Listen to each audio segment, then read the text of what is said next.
So I suppose now that we're getting towards the beginning of the game, do you want to just introduce yourself, Dion? Let me know who you are and where you're from and what you're doing. Yes, right. Well, I'm Dion. I run a little hobby store called TSI, and I do a little bit of streaming with Spleen, who's usually my co-host, Hmm. but obviously he's playing, so I don't have a co-host. So you lovely people invited me onto your stream, so I'm Indeed. here to chat about this game and give you rubbish information because I am not a Masters player like these two. Well, But we'll try. in all fairness, that's what makes two of her then, because that's sort of like the running theme for me as well. Um, but that's cool. Thank you very much for joining me. It's much appreciated. I know it's getting sort of quite late for you guys. Some like what's it like 10 o'clock, 20 past 10 now? Yeah, it's 20 Yeah, past 10, but that's fine. It's Saturday night. And yeah, look, honestly, having a conversation with commentators is so much better than a single, yeah, because you can bounce ideas off each other, really. yeah. So I did I went solo on George's last game, and although it was a very fast paced game, very like there was a lot happening very quickly, a lot of bloodshed. Mm, It's still very difficult, just one person, even just trying to keep up with chat sometimes. So yeah, appreciate it, man. So this is game two out of a best of three. Last game saw Larks win, and it was a Howland. Was it a Howland mirror match then as well? yes, The it looks last like it match, is. yeah. So um, Larks won 11-7, I believe. So we were just chatting about this before we started up the stream. But as you know, we've all seen Larks on the stream before, and he's a friend of NRG. But I'm almost sort of crossing my fingers for Spleen to win, just so we can get a little bit more intrigue for the third round, because that would be really really cool. But they're definitely both very accomplished Stark players. So hopefully we'll get to see something. I'm just trying to get the exact numbers from the last game. So that was rounds. Yeah, that's right. Three sales. Last game was Rob Rob, Howland. This game yeah, is Howland yeah, Mirror, it looks like. yeah. So it was Howland, Locks with Howland with 11 victory points, 21 points destroyed. Spleen with Rob, 7 victory points, 18 points destroyed. So That's right. So I think this will be a closer game, and it'll be I think it'll be a better game. I feel, even though it's a mirror match, and it's definitely because it's both Starks. I feel both players, you'll see skill come out more because mhm. obviously you can't blame faction, right? Yeah. Uh, send a message.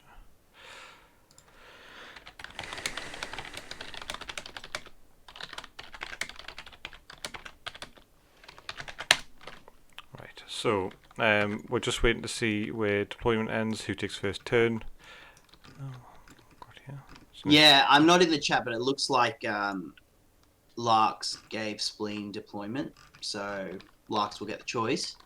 Um, Larks is so very methodical in the way he deploys. Yeah, he is. Um, and I mean, it's a big thing that you see in a lot of players at this level, Hmm. just how methodical they are in both deployment, where they put stuff, and how they think about placement of units, not just in deployment but in the game. Yeah, And it's something we can all learn. I think totally. it's Yeah. definitely something I don't do well enough.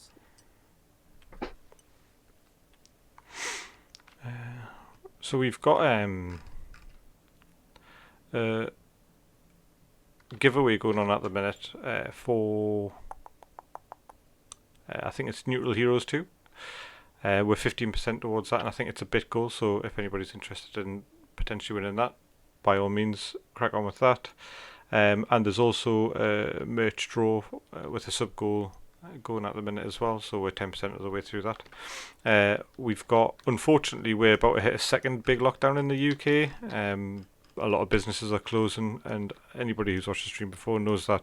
Very keen on supporting local folk. So the people who design our merchandise are local tattoo artists who are unfortunately having their shops closed because they're deemed as not worth keeping open by the government, which is absolutely horrific.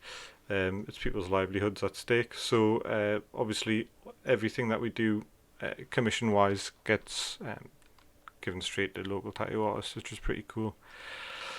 So keep an eye out for that stuff. So there's going to be some more stuff coming soon. There's a vote going at the minute for the next theme of merchandise. We've got a special one coming up for one of our guild partners, and another few bits and bobs. We're just waiting for a deployment to finish here. I know this first turn specifically tends to be a bit of a game of chess, doesn't it? It's a real millimeter by millimeter measurement game for the Stark players. It totally can be, and I mean this mission's a very interesting one because it's really how quickly do you want to take objectives and how well can you hold those objectives. Yeah. I feel Starks can hold objectives well, Mm-hmm. but both these lists are quite fragile when you look at them. Yeah. Bar the Tullys, everything is killable. That's right, and the Yeah. Tully is a 3+, and then in Lark's list it looks like everything's 4+, or higher. And he's got shields as well, so yeah. So it'll be interesting to see what units they're going to use to hold or how aggressive they'll be. Because I mean, really, they could just go for the kill here. They've both got very aggressive lists. Yeah, yeah. So there's always that chance of board wipe, isn't there? And that's could potentially be a game plan. It definitely looks like Spleen's going to maybe try and harass units down with these archers. We're probably going to see them either totally focused onto one side, or maybe try and get them centre-ish to ward off like attacks from particular sides. But we've definitely I mean it's not quite as good as the buffed bowman that you get with what's his name again, the guy with the beard. He gives all the extra critical blow. What's he called? Othel? Do you mean for Night's Watch? No, the what's he called, man? The old guy. He was Roderick? Yeah, it's Roderick, yeah. it's no Roderick Bowman, but I mean it's still a good unit of Bowman, isn't it? It's very good. So I believe they're 8 dice, hitting on 3s, ignores intervening terrain, and if they fail the panic test, they become weakened and cannot trigger the orders until the end of the round, which is pretty gnarly. It's a great unit. And interestingly, Larks has put his trackers up against the bowman, so it looks like they're both probably going to try and contest this. Spleen's left, Larks is right. And then probably put wolves on the other one if they can. Yeah. So Larks has chosen to go first, and he's taken letters. So I think we both know how good the Stark deck is. So trying to fill out that hand is a sensible decision. Also putting a token down. I mean, I think the token's not going to be a huge deal first turn. Especially because he doesn't have Sansa. Because he doesn't have Sansa, he can't discard cards to try and then use her ability. So he'll want to fill his hand up. Yeah. Both of them will want to fill their hand up quickly. Spleen's playing a very control NCU list here with both Walder and Varys, which could come into play. So Howland's going down onto Bows? It would make sense. I think that's the only thing that's going to be even close to an attack this turn, isn't it? Yeah. No, it's looking like it's bows. Yeah, bows. Yeah. And then I reckon the other Helen will go onto the trackers for Spleen.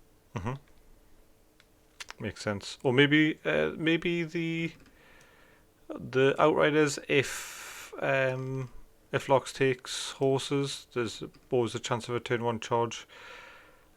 Especially if you can get near a wolf turn 1, that would be pretty nasty. I've just noticed I've not seen these before, but there's an order dice for the spider now. That's pretty cool. Oh no, this is actually Spleen's. He brought this in. It's his custom order dice. Oh, that's pretty cool. For the spider, you can just steal it after the game. But it's very handy. He made it himself. It's awesome. So it looks horses with Howland, Mhm. and his shields are going to move up. So Yeah. looking like he's going to play quite aggressive, try and take that objective Yeah. fast. So I think a unit of Sworn Shields holding on to that objective with backed up by bows is going to be nigh on unshiftable. So it'll be interesting to see Well, if he does that. we'll see. Yeah. So as you said, Howland's going down onto the trackers. Yeah, I don't think we'll see much bloodshed in this first round, but I could be wrong. Arya's about to go down. Spleen can Varys. Potentially taking the crowns.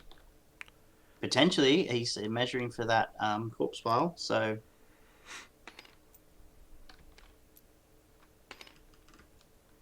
Arya takes crowns. Yeah, so not so important for Locks to take crowns if he's first player. That's a pass. No, exactly yeah, right. that's a pass regardless of any negatives, isn't it? Really. Yeah, that's a big pass, yeah.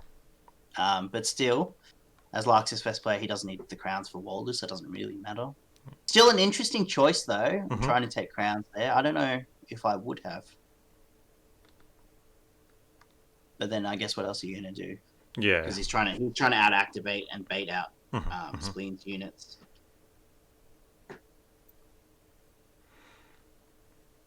Walder on the bags. Get rid of Takes the off that token. vulnerable token. Yeah. And it's going to be a wound on the dog, isn't it? Yeah. Now, interestingly, by doing this, he's going to have to take a wound on his dog, because obviously there's still a Walder. Unless he can get Varys down first. Varys, I suppose I wouldn't be surprised if we saw. Yeah. So I think Varys in this sort of pseudo mirror matchup, where people are trying to wall the dogs, they're very bouncy dice. Two. That's unfortunate.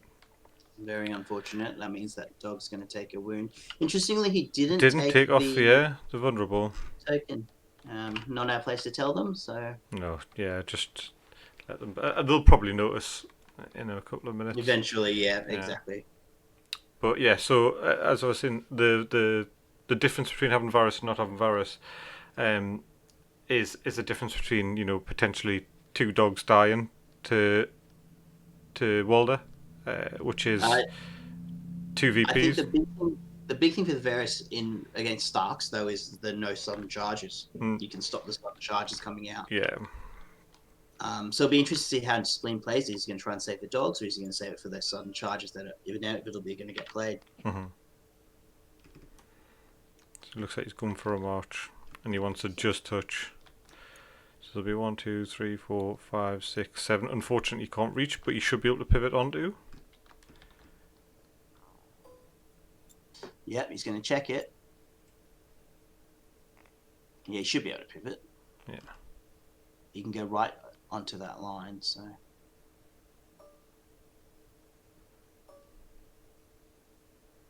Yeah, and you don't need to cover, you just need to touch. Yeah, just touch it. Yeah. And then once you've got it, you just got to stay on that corpse pile. You can move all the way back to the edge as long as you're touching the corpse pile. Yeah, exactly. Which I would be unsurprised if he did.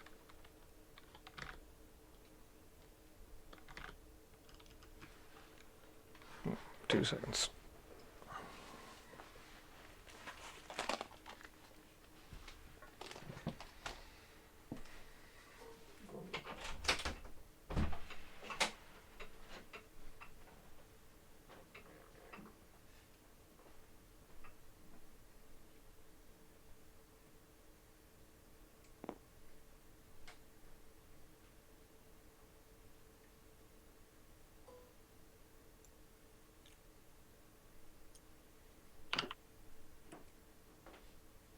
Mercenaries coming up to take the other one from Larks. Probably next round. I just had to let the cat out of the room. Sorry. No, that's fine. What were you saying?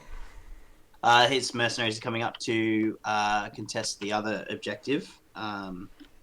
Obviously not this turn, but maybe next turn. So what did he end Checking up if they doing? will... Just ditching Varus's activation? Yes, he ditched Varus's activation there instead of moving. I'm presuming he's trying to wait out the Bug. Crannogman. Oh, interesting. Yes, which totally makes sense. That's The most annoying bug. Yeah, I don't understand. And it It's- just happens totally randomly as well. Yeah, well, I've noticed that if you're not the host, it happens a lot more. But obviously, if you pivot, it usually fixes it. Sometimes it doesn't, though. Mm-hmm.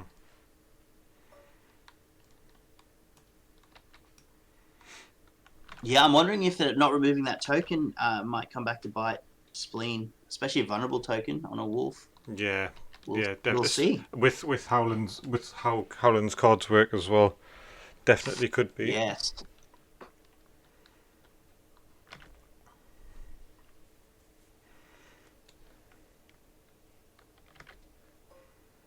So how was lockdown been for TSI then?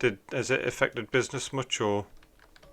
It's a hobby business, so we all have full-time jobs. So in terms of income for us, it's fine. But actually, it's been pretty good because what do people do when they're locked down? They paint miniatures and build them and buy more miniatures. And so we're fortunate enough that we're not in lockdown anymore in Australia, and we don't have. I think we've only got 4 cases nationally now. Wow. Today, so we're in a pretty good. Well, being an island, obviously, is very helpful. That's literally insane. There's more people than that in my. I'm a nurse. So I work in intensive care, and there's literally more people than that in my ward. Yeah, I don't know how many active, but new cases today was 4 new overseas. cases. Sorry, new cases. Got you. Four overseas and then 1 local in New South Wales, but that's it in Australia. But I think I can tell you how many there are. There's not that many actual active cases either now. Victoria had it really bad for a while, but they've just crushed it. So good. That's good to hear. So they're at zero active cases for 8 days or something. Wow, that's awesome. That's really good. My friend's moving out to Australia in 2 weeks' time. Actually, nice. She's moving over to start nursing over there. So we're doing some measurements for Stark Bowman here. So it looks like he probably is just going to try and advance them right up to the front there. Yeah, because he'll get obviously first turn next round, and also with the Palisades, they can't really get charged in front. So it's a pretty good position. It's definitely worth keeping in mind though that Aria is a thing. It's infantry though, right? That's right, it's infantry. So so the Outriders aren't going to benefit from it, but.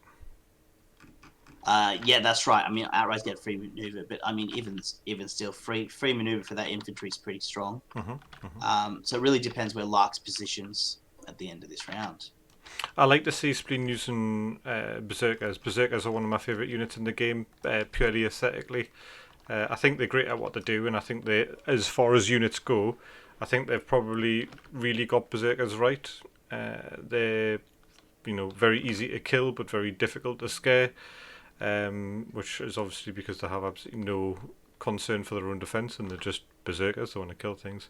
But I think the Great Axes sort of overshadowed them for a long time in 1.5. Yes, they did, and then they got nerfed. Great Axes are still pretty good, but obviously not as good as Berserkers. Different roles.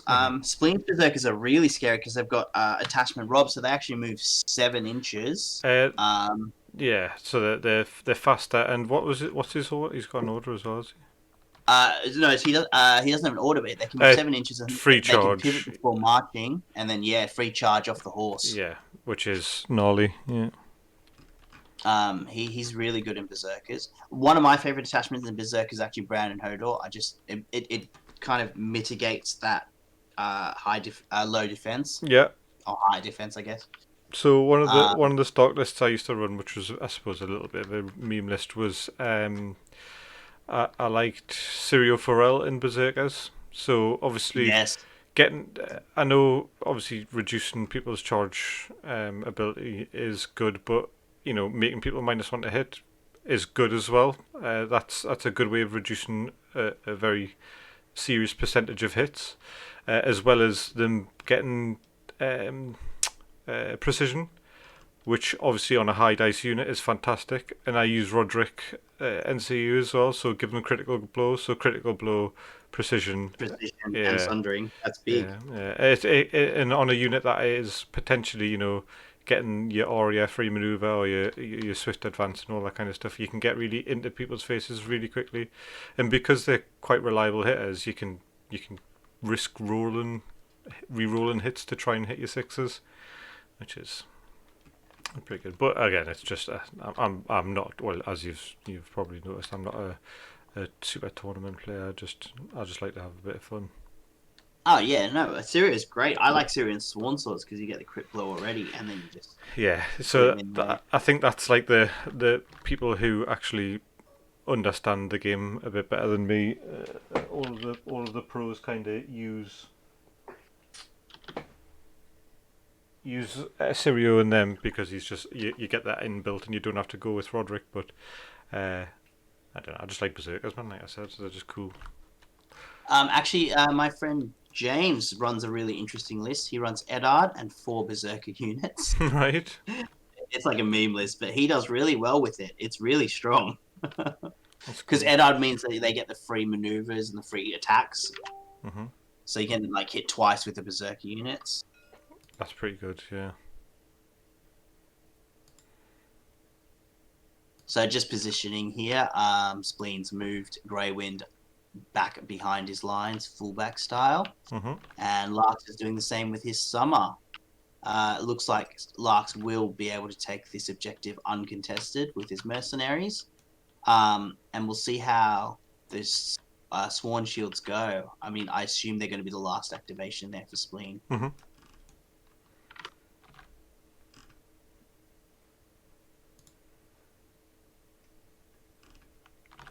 So list wise, have you got preference on who do you think is better?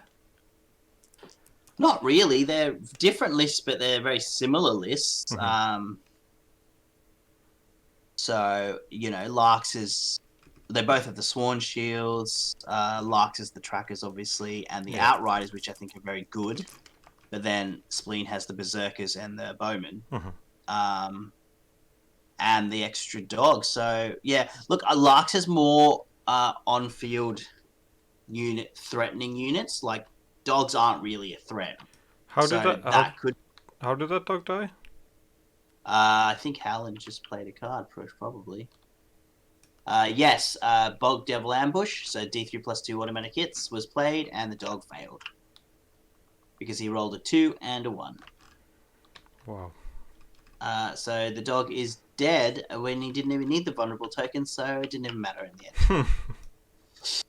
And that was very unlucky for Spleen, but I hate that card. That's how my ghost dies most of the time, It's this, to yeah. Con.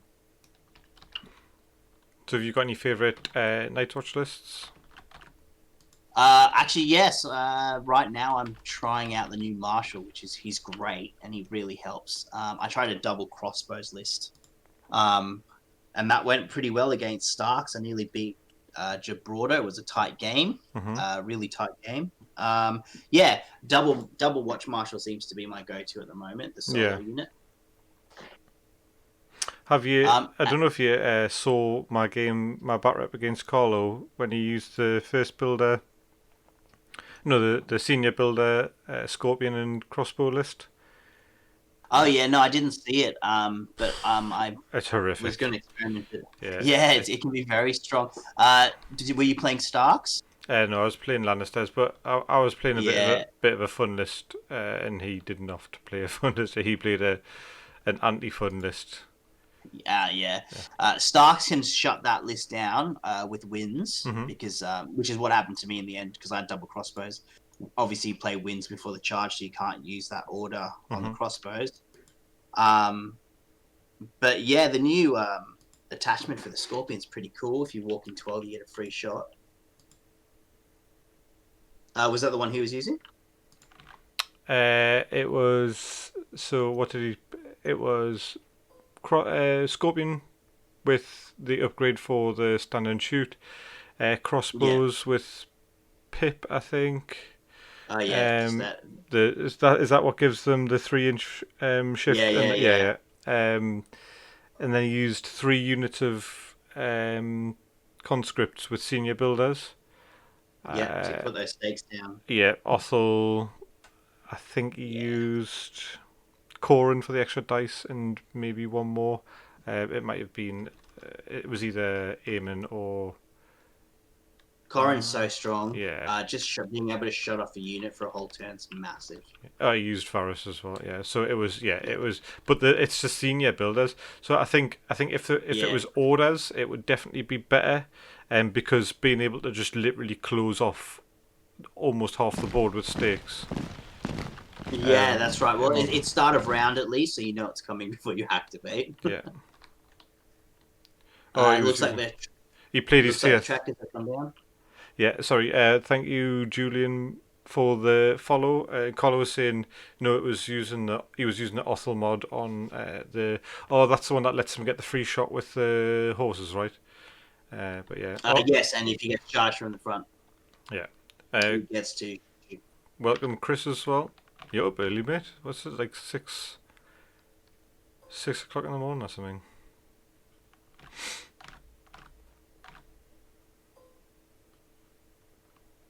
So Larks is just moving his chronons in. Not much has happened for those joining us, I guess.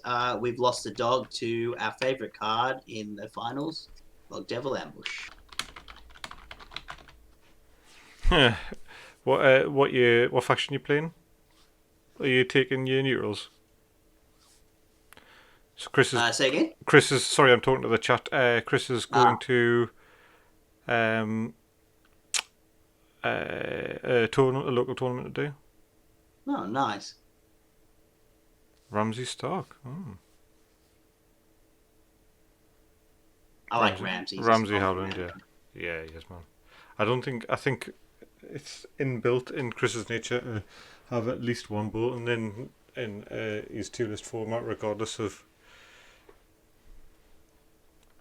Swift Advance being played on the Berserkers.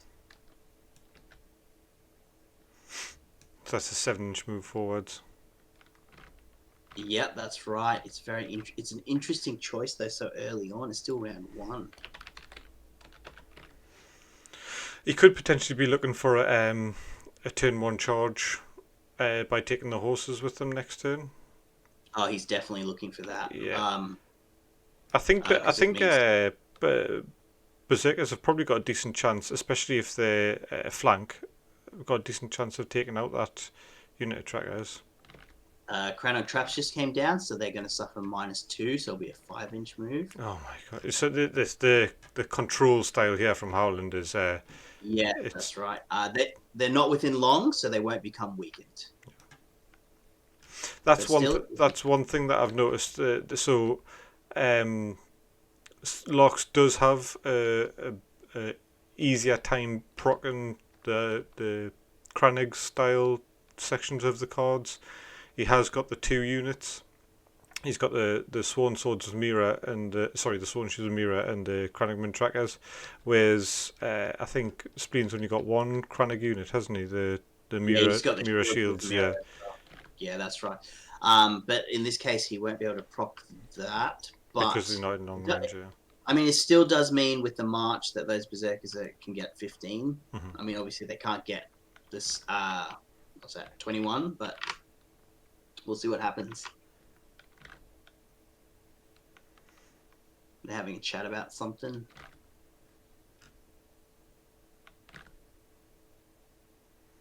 So have you got any events coming up, or are you restricted with what you can do because of like local lockdown and stuff like that? No, well, we don't have lockdown, so we can pretty much do whatever we want. The issue we've got in Sydney is there's no big game stores. So that we can't have big tournaments at the moment, which I'm trying to rectify. I've got a little TTS tournament coming up, but I don't know if the guys are wanting to play. We'll see. Chris has been running a few. Mm-hmm.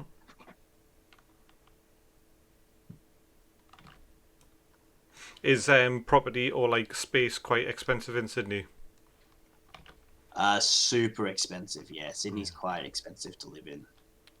It's like probably the same as New York. Right. Maybe same as London. Yeah. Maybe a bit more expensive than London, actually.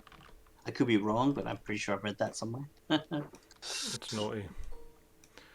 That's an expensive place to live. Yeah, it was the most expensive city in Australia at the moment. And is it just because it's so like built up and like central? Yeah, I think it's that, and I guess it's just because it's Sydney. So obviously Melbourne and Sydney are the biggest cities in Australia, and Sydney has most of the beaches, so it's probably the reason. And then like years and years of house prices going up makes it just expensive.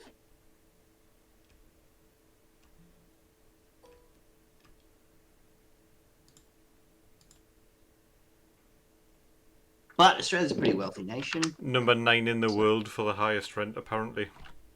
Yeah. I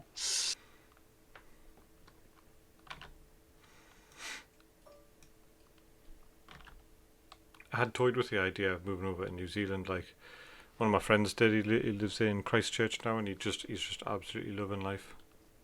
Oh, New Zealand's great. I actually haven't been there, but I'd like to go. When all this is over, I think we will probably go. But I got a few New Zealand friends, and obviously I've seen lots of ads for it. It looks amazing. Mm-hmm. Have you been, Chris? Chris has seen Christchurch as baller. Yeah, no, I can believe that.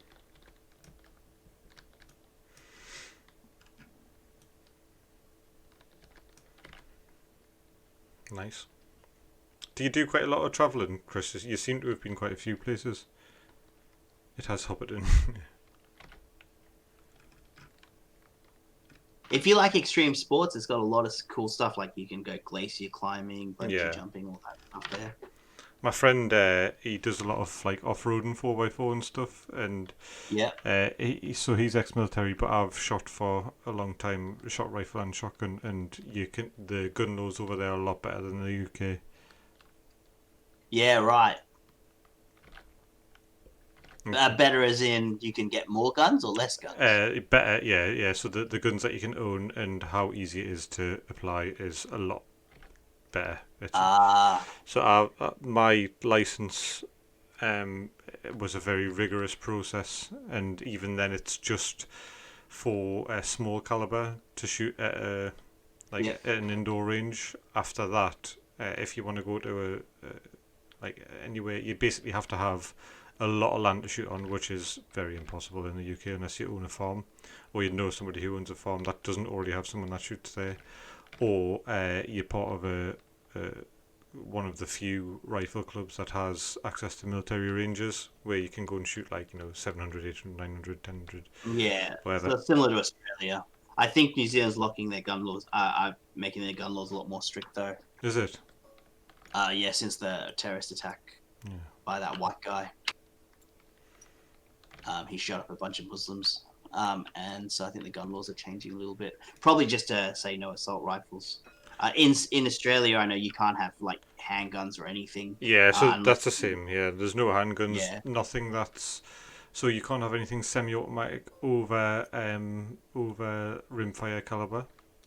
And you have to be it is literally like you're trying to convince somebody to allow you to own a gun for a long time. It's the same here. And obviously, unless you're on a farm, we have lots of land, so farmers are allowed guns to shoot roos and stuff. Yeah. Because roos are pests here. I was going to say, I'm not surprised. Have you seen them, man? They look like they've been hitting the gear. They're like massive. Yeah, they're big, but they're pests because ironically they eat all the grass that the cows are meant to eat. Yeah. But we actually kangaroo's becoming more of a staple in our diets, which is good because Mhm. it's very lean meat, high in protein. Mhm. But yeah, so unless you're a farmer or a police officer, because our police carry guns, unlike yours, Mhm. you pretty much very hard to own a gun. Yeah. Shotgun's not so bad, yeah, because it's a lot easier to get a shotgun because you can. There's a lot of places where you can go and shoot clay pigeons. You don't have to be a member or anything like that, so you don't really need to justify shotgun. But even then, the shotguns are restricted, so you can have if it's a semi-automatic, if semi-automatic in the sense of a self-loading, you can have a capacity of 3 cartridges without a special license, or if it's like an over and under, obviously you only get the 2.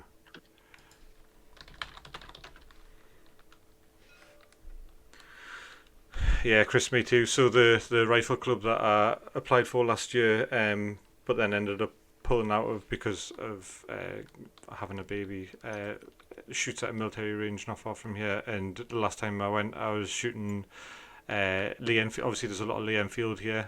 People reload their own 303s. They're good Mosin. guns though. What's that? Oh, fantastic They're guns, good mate. guns. Yeah, yeah, yeah. And the one that I was shooting was World War II original. It wasn't one of the later Oh production yeah. ones. I shot a Chinese Mosin Nagant or Vietnamese Mosin Nagant, and there's hardly Garans here are almost non-existent except for collectors, because they just never really made it back here. Um, and the ones that do are usually owned by people with a lot of money. Um, you can get them, but they're just there's a lot of Car 98Ks. There's an absolute ton of Mauser block guns here, which is pretty cool because I really like Mausers. But yeah, yeah, they're cool. But because was it 30 aught? It was 30 aught, wasn't it? It wasn't 308. It's not really a very standard ammunition available here either. So you have to reload your own, a bit like 303s.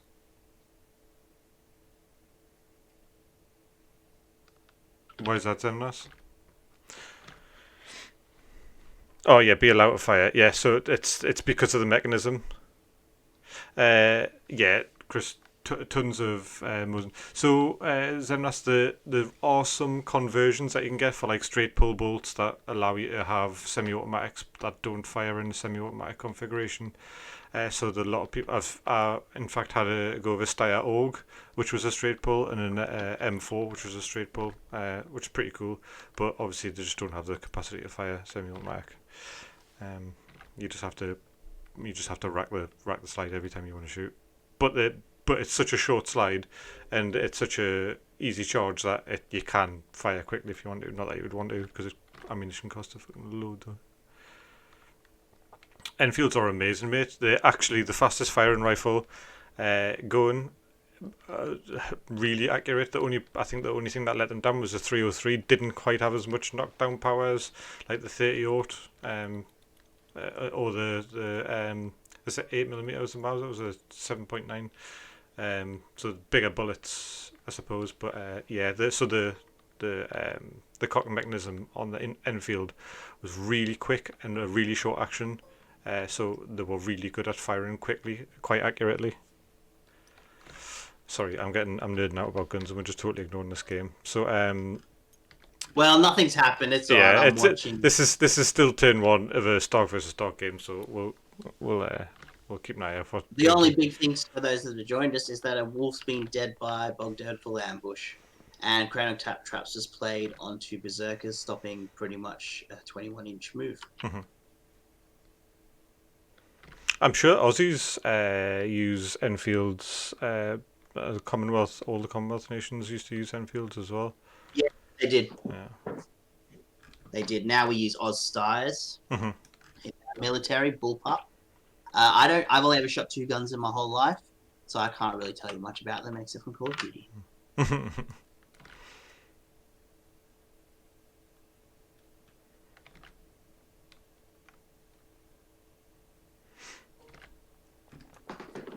The only thing that I will say is though, like in World War Two, the Germans must have been strong as fuck to shoot, or really inaccurate because Mausers are so fucking heavy.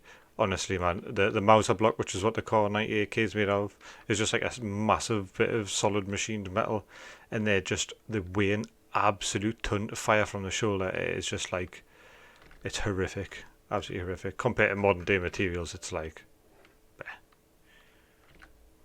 They were built stronger back then, I guess. aye, all working on the farms. Yeah, exactly.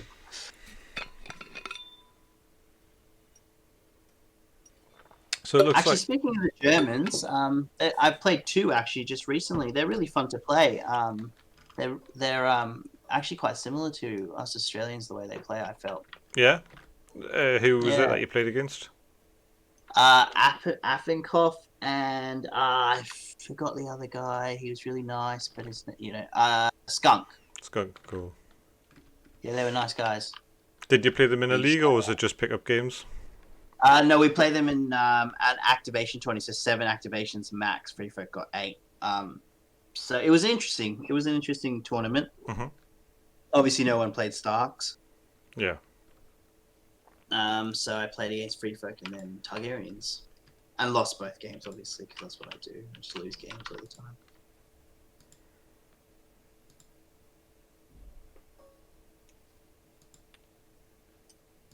Nope, these Outriders coming around, getting ready for that turn 2. Charge into those Berserkers, probably. Yeah. So And it looks he's like setting up like a counter charge, basically, isn't he? pretty much, and then it looks like Spleen's setting up his Sworn Swords to take out those mercenaries as soon as they grab the token. Hmm. All the shields, because I reckon Larks will probably try and take with the shields if Mm-hmm. I Yeah, like. it would be sensible.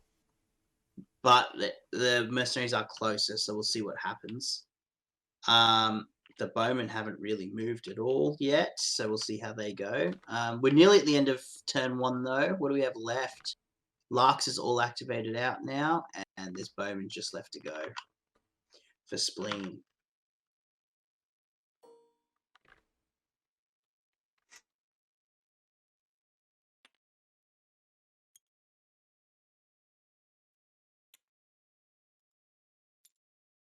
So there's still another Bog Devil ambush in there. Mm-hmm. So another dog could die, especially with 1 wound here on Shaggy. Yeah.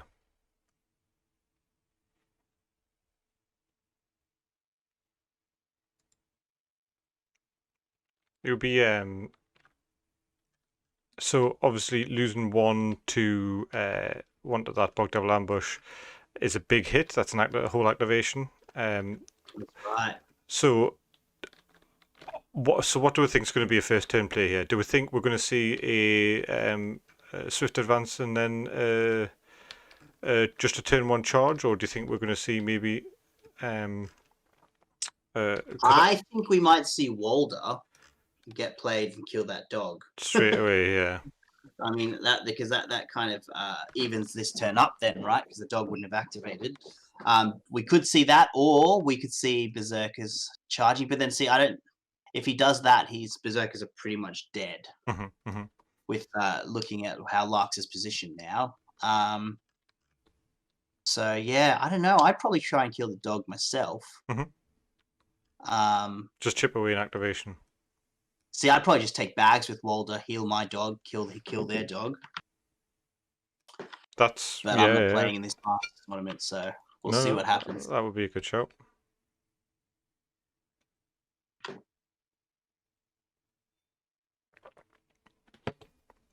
The Dark Angel saying Walder on dog. That's what I think too, but we'll see. We obviously think the same. Walder on the horse. It could be Walder on the horse. It's a big charge though. Like, I don't know if I'd want to waste the horse because obviously Zerkers can charge off the horse. Yeah. Which means that it's probably going to be worth prioritizing. Oh, come on, yeah. Nah, he's checking something.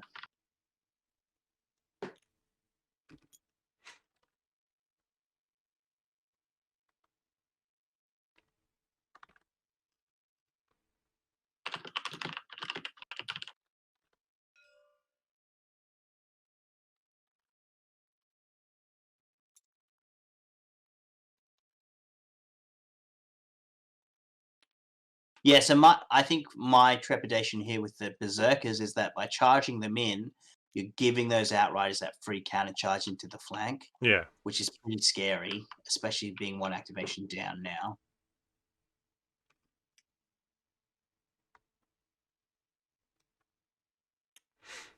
Having a unit of Larks Spleen is red, not blue. No locks is in good position. Yeah. Yes, that's right. But it is spleen to go first. It is, yeah. So Ari is being used. That's what's happening here. Right, yeah. And then, do you think is he going to be in range for a shot? I don't think he will be, will he?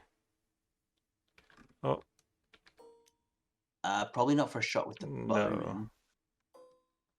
Definitely not for a charge with the berserkers. No, I meant because it's a maneuver, isn't it? It's at the start of the round, Yes. it makes free maneuver, so that you could Yeah. use order So as a chronic. where was he? Was he in range? I don't know if he was in short range of anything. No, yeah, that's what I'm saying. I don't know if he's trying to. He's just trying to I get think a he's bit of just safety, isn't getting he? back. Yeah. Yeah, I think he's just getting back and hoping those outriders can hit something in the flank. I think. It's what they do best. Hope Spleen's clicked the order on the shields, but obviously hasn't used it yet. Yes, Arya confused me too, the Dark Angel, but now we know what's happening. We figured it out. So that's the start of round stuff. There'll be Spleen to go first. Yeah, it's a very He's big checking charge. ready. Yeah, that's a very, very big charge, which would become impossible. Actually, it's impossible already because it's 14, It's isn't it? impossible already. Unless he's Yeah, got a he swift has 7. advance. Unless he's got a swift advance. Oh, so he's going to draw cards and kill the wolf. I think he's going to kill the wolf anyway. And probably weaken the outriders. Oh, vulnerable the other wolf. And so he might have a Bug Devil Ambush in hand as well. Yes, he could.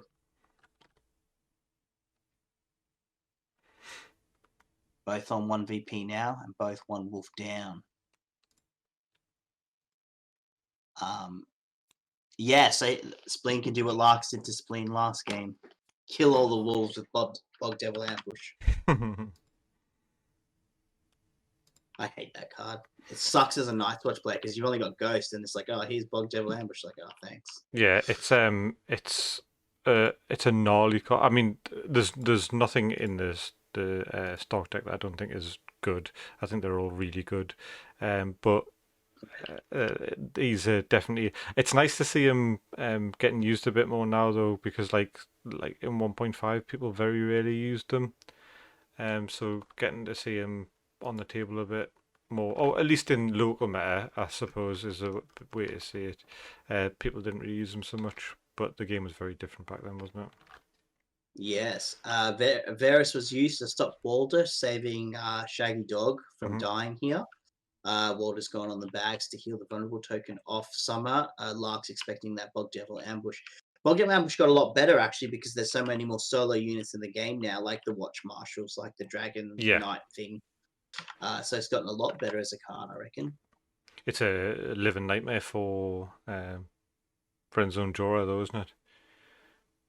Yeah, but I mean, he dies to a stiff breeze, so you know. He's important in the Mother of Dragons list, though. He's that really important activation. Yeah, he is. But we haven't really had much trouble with the dragons in our meta, I guess, because they, like for example, Scott killed a dragon of mine with just 2 shots from his Stark Bowman. Because they 4+ save makes them a bit susceptible to long range. Yeah, especially if you can vulnerable them. Yeah. Yeah. So I've found that actually they live and die by how you use Dragon's Flight and maneuverability. Totally. And totally depends on who your opponent is. For example, Starks wouldn't have much trouble, whereas Baratheons will. Yeah. So it looks like a maneuver or a charge is happening right now from the Berserkers. Looks like a maneuver. So I'm guessing that there's a good chance that he's going to be. Do you think he's got a sudden? No, not a sudden charge. There's devastating impact. That Is this sudden charge that you get an automatic 6 if you've got the horses? I think it's The, that one. the Dev It Impact. could be Dev Impact. It's one of them. Mm-hmm. Dev Impact you get 2 wounds. Let's have a. You know what? Let's have a look.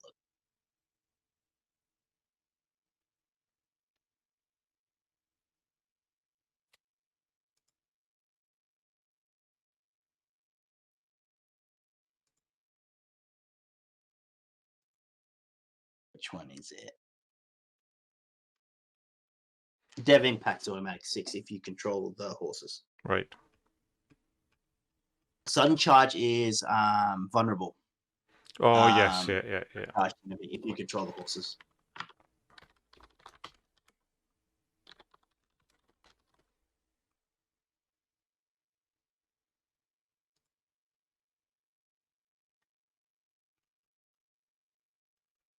I was thinking next time I stream on my stream, I'm going to try the camera angles out. Which ones are the F1, F2, F3, F4 one? Yeah, the fixed ones. Do like a live vision mix. So I can't actually use it. I think you have to be a player to use it, so it doesn't work on my. Yeah. So what I figured is once you come on, you ask to be a player, set it all up, and then go back to spectator, and then it works. Oh no, that's what I did because I've got picture in picture. Oh yeah, weird. It doesn't work. No. Interesting. Maybe you can't do it then. I'll do some testing. So it looks like Crown was just taken with Howland, and a panic test was just made and passed or failed. -1 +1. Oh. It fails. 3. Yeah, fail. Yes, because it's 8 with the Crown.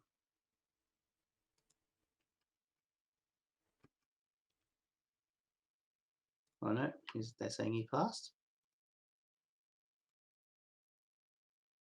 Oh no, it's Berserkers. He passes. I was looking at Bowman. My bad. Yeah, me as well. It's 11 o'clock at night. That's my excuse. What's mine? Yeah, so Berserk's obviously 4+, so he passes easily. Oh, Varys on swords. I don't know who's he's going to shoot.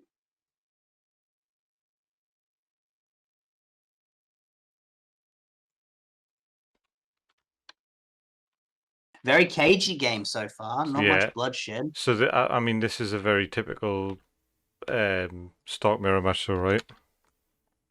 Yeah, I reckon we'll see 3rd, 4th round a lot of bloodshed. Mm-hmm. But interestingly, in this mission or this game mode, you really don't want units dying. You don't want to be killing units because obviously they get the corpse piles out with objectives they can sit dogs on. So that's something to be mindful of. Mm-hmm.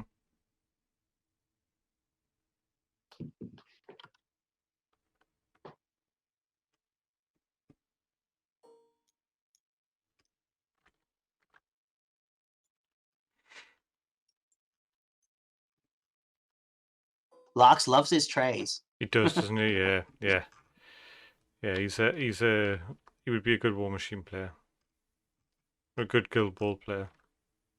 Oh, I used to play Guild Ball. I liked Guild Ball. Yeah, so to be honest with you, I bought loads of stuff when it went and like when they did the big like sell off and everything like that. And to be honest with you, like everyone keeps going, oh, it's dead, blah blah blah. And it's a good game. People will still play it. There's still loads of active tournaments going. Me and Scott, and I'm going to try and convince Colin make it a play. Haven't got much experience with it, so it's new to us anyways. Like, who cares? People whinge about competitive games all the time. I'll take it's it. not that it's competitive, and it actually stops the RNG. Mm-hmm. Dog's dead, so there goes Summer with Bog Devil Ambush from Spleen this time. So Spleen is up 1 VP. One for one. Yeah. So Spleen's taken out both dogs, and he's only lost 1. Yeah, no, Guild Ball I found wasn't like the competitive scene was strong, but I found it just stopped the RNG, which I really liked. It was more skill based. Yeah. And the game is still really good. I haven't played it in years. I just don't have time, unfortunately, to play so many games. Yeah, I'm not like sound like a busy Dark guy. Angel player who played like 12,000 different games somehow. Variety is the spice of life, Dion. I know it is, isn't it? Unfortunately, it doesn't gel well with a working life and a child. Mate, I work too much and I have a family. Trying to Yeah. play games is so hard. Yeah, I'm noticing that now. Like a 11-month-old, and it's like time to do you stuff is It's very rare. yeah. So I used to do woodwork. I used to do metalwork. I've got an allotment. I do like craft beer, all that kind of stuff. And then on top of all that, obviously my gaming, streaming, stuff like that. And it's basically now like you can pick one thing and that's it. Yeah. Nothing else. I have a 7-year-old, so it's like 7 years of my life. Oh Christ. It's not so bad these days, but still trying to get to tournament stuff can be hard. Helps if you've got an understanding partner. Mine's good. Yeah, no, mine's great as well. Actually, my wife's great. She's a psychologist too, so that's helpful. You'd hope a psychologist is understanding. Yeah.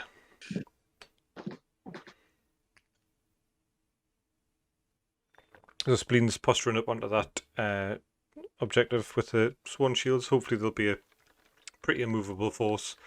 They're negating that -1 from the corpse pile with the weirwood tree that's just there. We're seeing a mirrored sort of objective taken from the Stormcrow mercenaries. But that, interestingly, that will put them in charge range of the might be just out actually, unless there's a swift advance in hand of the Swan Swords with Bran Hodor. Yeah, but I still do it because it's 2 dice for those Swan Swords. 2 dice, unless he has Dev Impact, obviously. But if he does, he's going to end up on the stakes, which is potentially a problem. That's right, which is why he's positioning like that right now, to make sure he ends up on those stakes. Yeah, exactly. But actually, the way he's positioned, he might just miss them. It depends on how that 50% is. I reckon he'd probably just miss them, but I could be wrong. Yeah. He hasn't finished positioning, so yeah. Like chess, he hasn't taken his hand off the piece yet. Exactly. I'd let him change it if he wanted before I roll dice at least. Yeah, man. He's checking if he can make the flank. So must be a swift advance, right? But you're just giving your flank to the. That's right. Or there's no swift advance, and he's playing mind games. Yeah, he's playing as us Australians say, silly buggers. Silly buggers, right?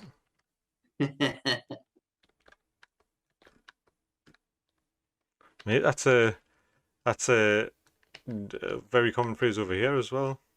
Well, it makes sense, you know. I mean, don't forget we came from Britain back in the day, didn't we? But you've practically got your own language now, man.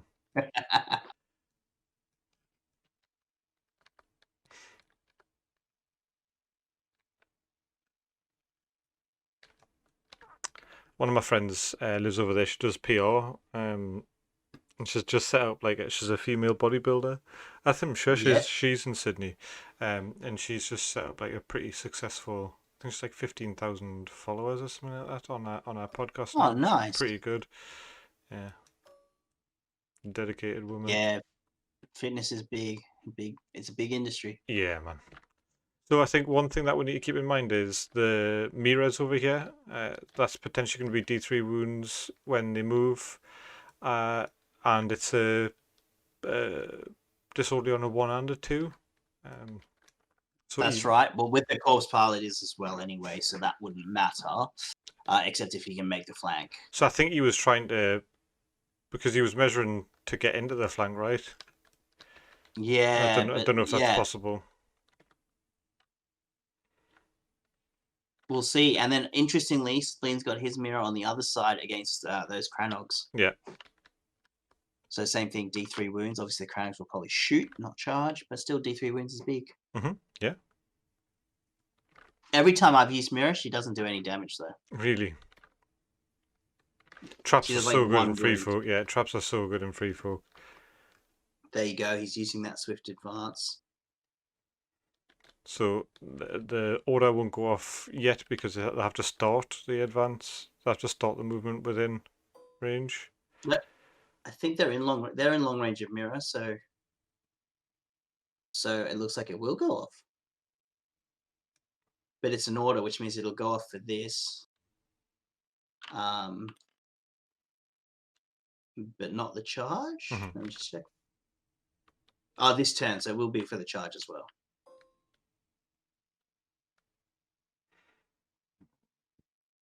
Looks like he's still front. No? Yeah, it looks like he's... Yeah, he was on the side there, right?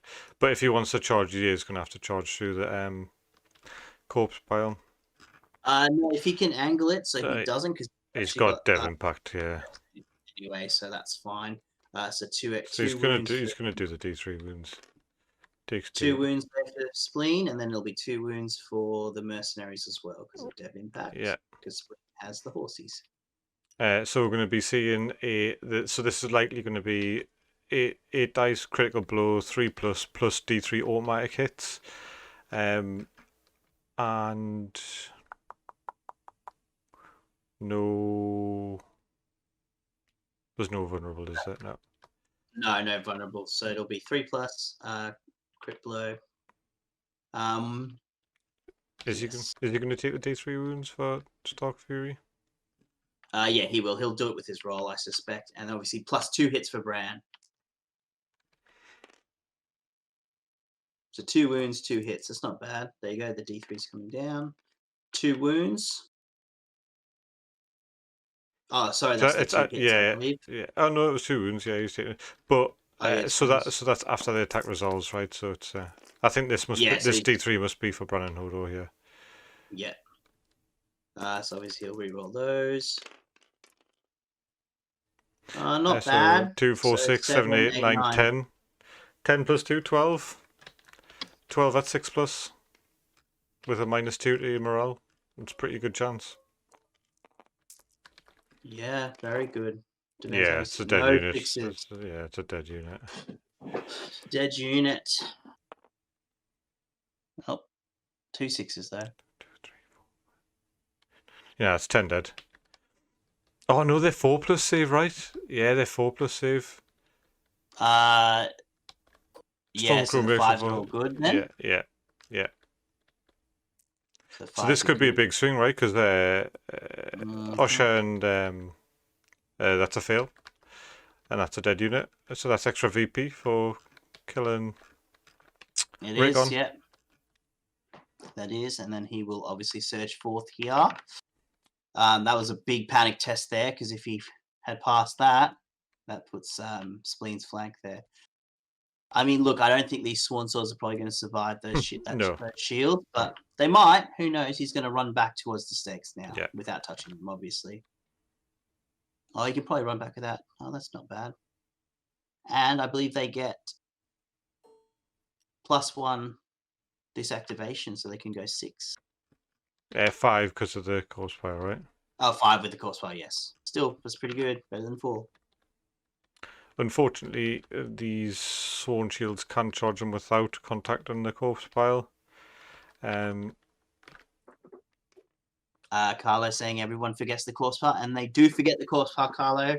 That's right, Larks should be able to place within 12 inches and then just put his shields on there. Yeah. But has forgotten, as most people do. Maybe he'll remember later. This is my favourite game mode, actually. I just like it because it's usually really bloody. See, I hate it because I forget to put corpse piles down.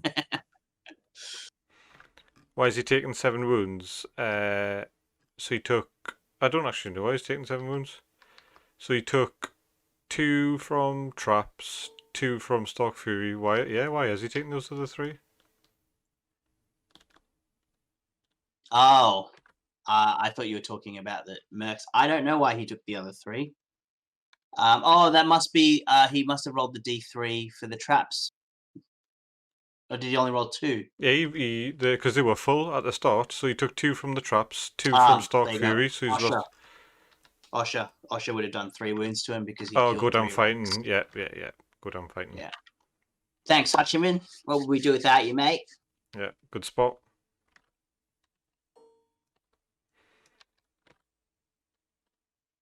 Yeah. Colo, how does it? I've just applied some microphone filters in the last 5 minutes. What's the audio like? If it's okay, I might just keep using this. Cool. That's it. Glowing recommendation there from 2 people. Nice. Chris, you need to pay very close attention to some of the stuff that we're going to be releasing in the next few weeks. I think it's going to be something to your taste.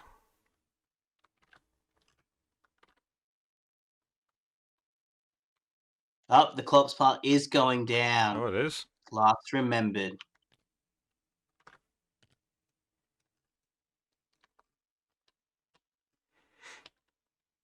So interestingly, there is no. They can put 2 corpse piles like that. There's no 6-inch thing. Yeah, Bubble? it'll have to be an inch away, I think. I don't even know. At least, yeah. 1 inch away from other terrain. Other terrain, yeah. Yep. So yeah.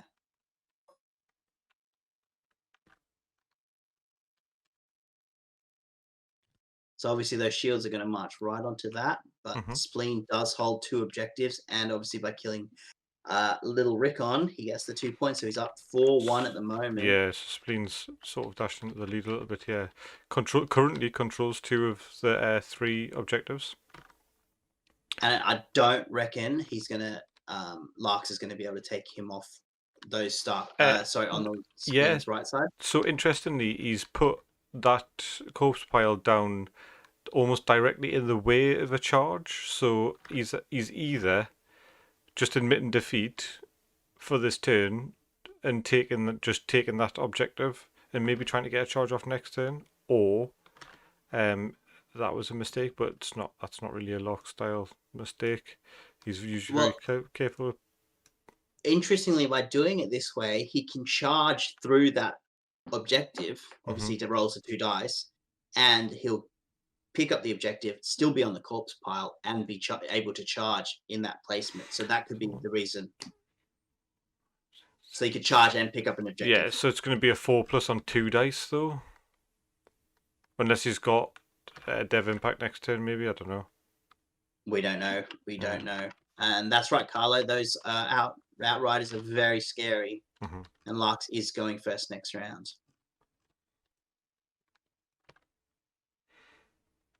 We haven't seen the Berserkers do anything yet, though. Those Berserkers can be very scary. Yeah, they're ticking time bomb at the moment, just waiting to have something to run at. And I reckon they're going to run at those Outriders. That's just my feeling. Yeah, so I think Spleen's trying to wait out the Outrider activation, right?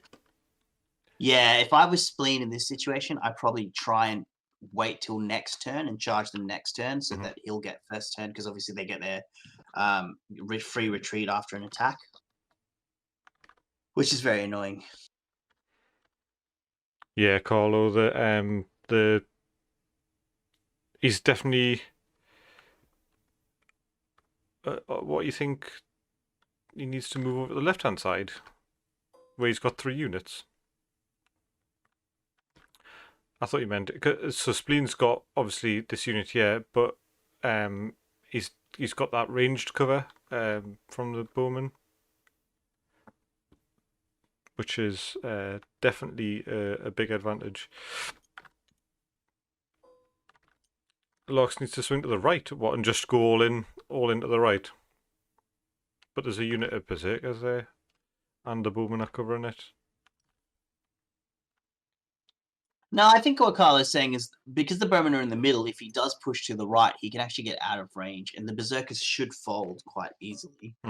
But I don't know. As you said, the bowmen are still a big threat, and the big thing about bowmen or range in this game is that they're a big psychological threat. Oh, sorry, he was talking to the other side. Yeah. I'm listening. Yeah, they're a big psychological threat, so that's something Larks has probably got in the back of his head. Yeah. They're a distraction con effects, aren't they? Yeah, I mean, I think the power and range in this game is not actually their ability to actually kill anything. It's Mhm. just their ability to Deny. threaten a large amount of area. Yeah, it's area denial, isn't it? Yeah, totally. Yeah, Carlo, I agree now. I thought you were, for some reason, I thought you meant his, right? Right, so I get it. So Carlo wants to, yeah, like those outriders who come around and totally flank Spleen's side because all he's got is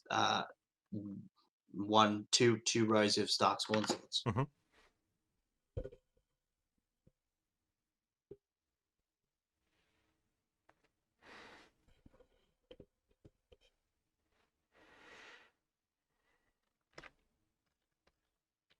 It's quite a big point swing for Spleen this turn so far. I think Yeah, it'll be killing a 7, Rickon's always 6. yeah, killing a Rickon's always a nice little bump, isn't it? Bonus. Well, 2 wolves and Rickon, and then two objectives. If you can hold them, that's 6 points. So I think it looks like I'm hoping what Spleen wants to do is so yeah. Interesting. North remembers. North remembers the wolf. Obviously, he's playing. North remembers he's going to restore 3 wounds as he controls this. As he controls the sword, and he's probably going to. What do you reckon? Charge the shields? I'm unsure about why that's happened. To be honest with you, he's dropping that? No. So I mean, he gets both, but yeah. So you can't hold 2 objectives, can you? No. But he might not. I don't think he's thinking he can kill those shields, but he can stay on his corpse bar and charge. Maybe, I'm not sure. We'll see. I mean, excuse me. I probably would have liked to see that as a reactivation for the Berserkers, if anything.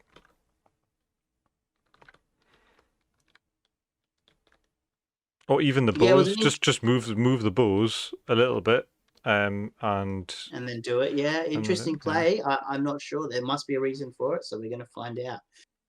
What do you guys think it is?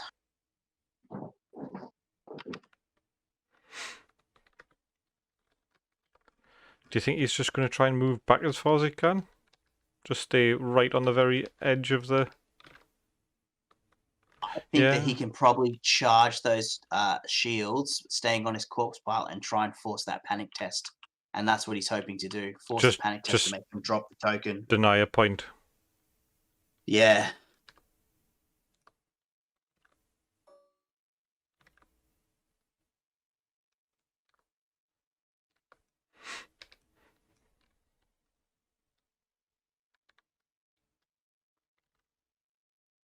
Yeah, Hachiman, it might just be for the 3 wounds, but he did get both effects there, so I don't know if it was worth losing a dog.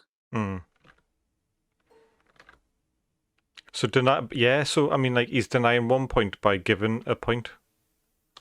Oh no. So he got to suffer a panic test at -2. And whatever that his mirror is. Yeah, it's become panicked, yeah. Oh, that's a big card from Larks. Yikes. He fails anyway. Yeah.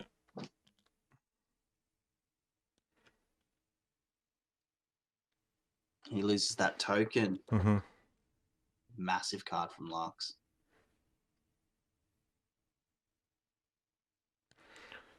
Yeah. So, again, by no means an expert, but I think that North Remembers was probably a mistimed North Remembers.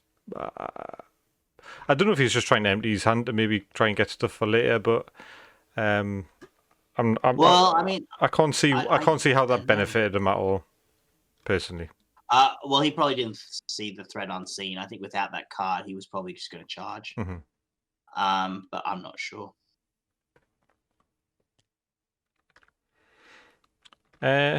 Maybe Hachi, but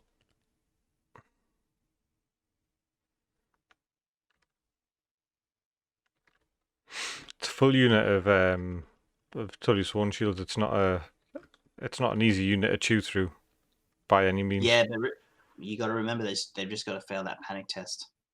Yeah, but I mean, you're trying to get them to fail a panic test to lose a point, which you've already given away by killing a dog. So I mean, Yeah, that's right. you're net zero, really, aren't you? If anything, you're going to be a net -1 if you don't manage to do that. Look, and I guess the other reasoning, I guess, of killing the dog is that Walder's going to kill the dog that next turn anyway. Yeah.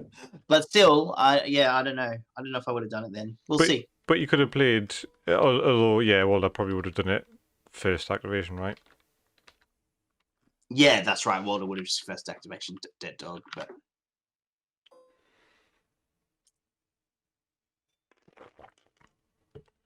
I don't think he expected that card to come out then, to be fair. But we'll see what happens. Yeah, so this is something that we've me and Carlo have talked about on podcasts and videos before. So once you've got a point advantage, making decisions like this is not always a good idea. It's better to try and force your opponent to make plays, which is what he's just said in the chat. You're better off conserving your efforts and trying to force a play out of your opponent than trying to further your lead. Sometimes being greedy can work against you, which it looks kind of like it has here. Well, there you go. Look at this classic example of that happening. But again, I mean, like you say, it's impossible to know what's in somebody's hand. So that coming out was definitely a unfortunate card for Spleen to be encountering.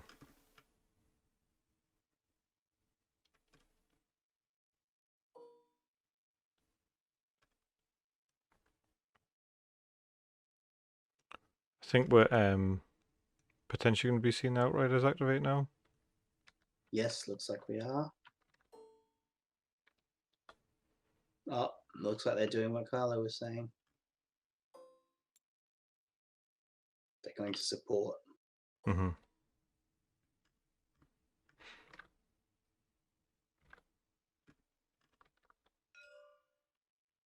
Interestingly, though, Spleen's bowmen are for them to be an issue. Spleen's bowmen are probably going to be able to get a shot off before they get to do anything, which would be nice to see. Yeah, it'll be very interesting to see how Larks plays this. He's got to stay out of that 2 inches. Mm-hmm.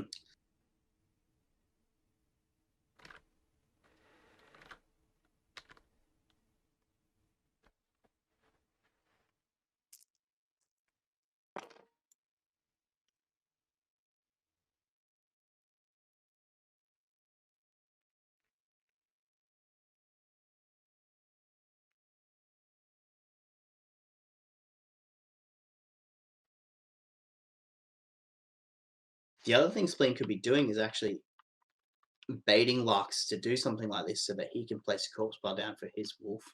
Yeah, that's a good point. Well made. Yeah, because that's just a free objective, isn't it? Yeah, I mean, maybe.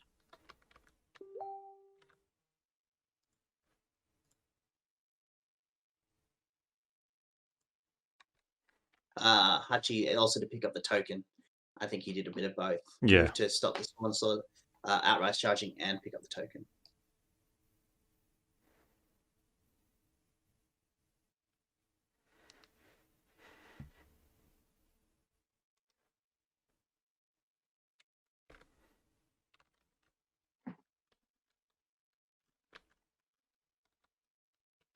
What's going to happen now? There's still only round 2. Yeah, low game. I think I think one of the things that's working very much in Spleen's favor though is that now those Outriders are not threatening the counter charge anymore. It's given Berserkers a real sort of go get them order, isn't it? Like they're going to just start wreaking havoc. They could, yes. Yeah. They really could here, especially since this. Well, Brand and Hodor could stop them there. Mm-hmm. So you'd probably see them hit the Cranogs. I'm not sure. probably hit the Cranogs, but we'll see what happens. I mean, even in a disorderly charge, it's 8 dice with plus if he's got a sudden charge, isn't? Can you not? You can't suffer a disorderly, can you? Say again. Sorry, I was just reading the chat. Sudden charge. I'm sure. Sudden charge means you can't be disorderly. Yeah. Obviously, Baron Hodor's order means not order. His ability means that it will be disorderly. I think.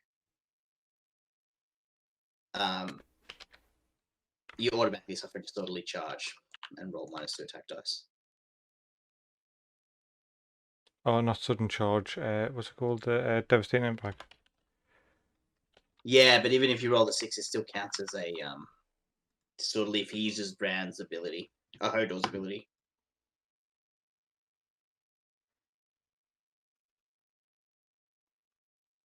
I must be thinking of a different card. I'm sure there's a card where that says that you can't suffer disorderly charges, but it might be for a different faction. Oh, maybe. To be honest with you, I might be thinking of like Pathfinder or something like that. I don't know.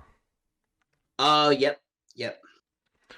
Right, so we're looking at Kranig's potentially taking a shot. Unfortunately for Larks, or fortunately for Spleen, that unit's already activated, so he's not going to be making use of his Warden. Traps go down, -2 movement, and weaken for his Berserkers. Which means that instead of 7, he's only at 5. God, those Howland cards, man. Yeah, but he's going through them quickly. Mhm. So, I mean, it's only round 2 and he's used 4. 4 of 6. Is it 4 or 3? No, he's used done 4, Bog Devil yeah. twice? He's done Bog Devil, he's done... and he's done... oh, yeah, he's done Cranog Traps twice, Bog Devil once, and the Hidden Traps once. Yeah. Whatever. Threat Unseen, sorry. Threat Unseen, that's it, yeah. So it's where to go now, isn't it? So realistically, a weakened and a disorderly charge is not a good charge. Although actually, getting rid of skin changing might not be the worst thing in the world. No, that's true. You're getting rid of those D3 extra hits, so it might be worth doing. But where's he going? is he looking towards the trackers or?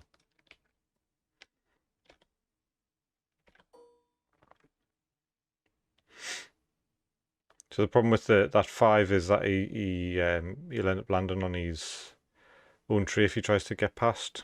Whereas with the 7, you might have been able to nip across. That's right. I mean, I reckon there's no point him even moving at this point with the 5.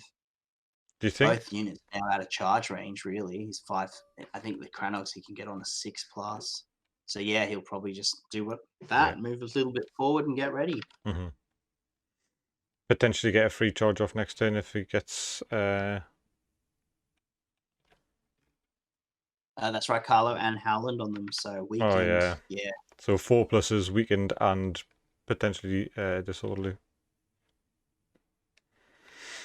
And at 5 movement, so he needed a 6 anyway.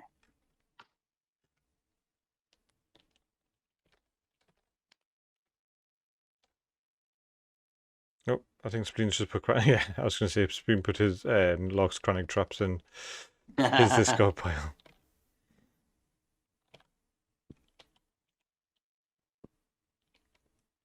Six three. Good lead for Spleen. Really good lead for Spleen. So hopefully we will see that that win for Spleen, so that we've got a true final tomorrow. Well, we'll see. We'll see. What time's the game tomorrow? Same time again, mate. Cool. I probably won't be watching because I have work on the next day, but I might watch the start. Yeah, it's late. Howland, Mess, he's using Howland. It's a Howland mirror match. Quite different lists, but Howland mirror match. Yeah.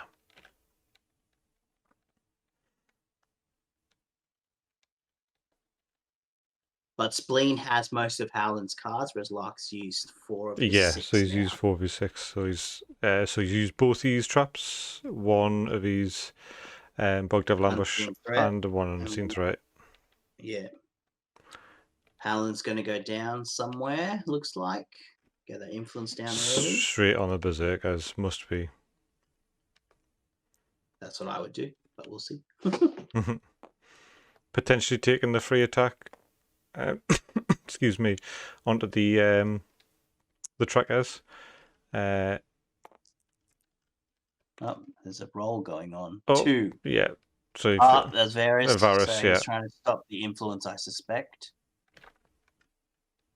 But he failed. So Spleen has failed 2 of the 3 Varuses he has used so far this game. That's the thing about Varus, isn't it? He's just like long range. He's a threat, really, more than like he's 50% chance to pass. But so we've seen him take the bags. He's interesting choice, the bags. Yeah. There. Do you think he's just trying to stop the bags going down onto the so-and-sos over here? That must be the reason. Yeah. It's still an interesting choice.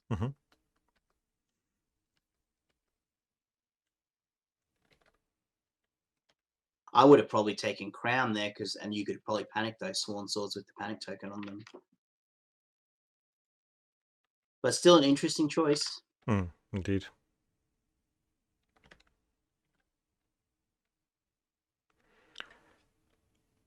It's all down to Larks making a comeback now, isn't it? So I think if Spleen just manages to defend his position now, it's so we're seeing Waldo go down with the. So Spleen's not first player, right? No, Larks is first player. Yep. So we're seeing Spleen take Waldo down onto the horse, taking the free movement, or is he going for the charge? No, I reckon he's going to go for that free charge. Because even if he fails, devastating impact. Yeah. He's passed easy. So he probably is going to land on the stakes. Not sure. It depends on that 50%. Yeah, just over. Yeah. But as we all know, wounded berserkers are better berserkers. So. Yep. So he'll make his roll. Devon Pack gives the extra 2 wounds. We're going to be seeing 8 dice, 4 plus because of Howland, and a weekend. But at least it's not. His Crannock should have 3 wounds on them now, I believe, because 2 wounds from Devon Pack plus 1 wound from Walder. Yeah.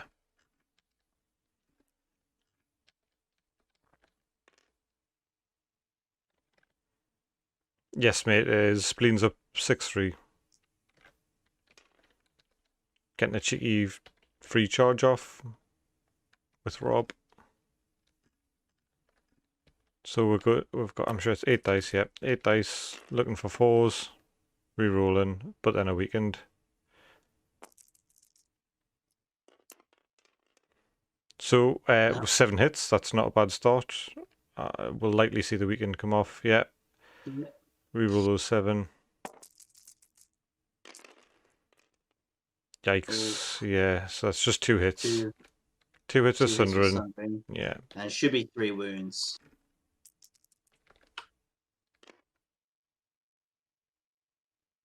I'm gonna say he should, yeah. Craneggs, 7 plus, 6 plus. Oh, Spleen's just saying he should have taken another wound. Yep, there you go. And then panic tests. He's obviously outside the weirwood. He might be outside the corpse pile. I think he was inside of 6. Yeah, they did measure. I can't remember if it was exactly 6 or just over. But we're looking for either a 7 or an 8, so we'll see where he rolls. Oh, but we've got Dairo's further. 7. If it's an 8, plus 1 to the panic and 1 additional, yeah. He's alright. Larks doesn't take risks. That's fair enough, Carlo. That's why he's where he is, and I'm where I am. Yeah, exactly, man. That's why I can only win tournaments where people have to play factions that they don't like. I can't win anything because I got Spleen, Andreas, De Border, and my stupid meta. They just win everything.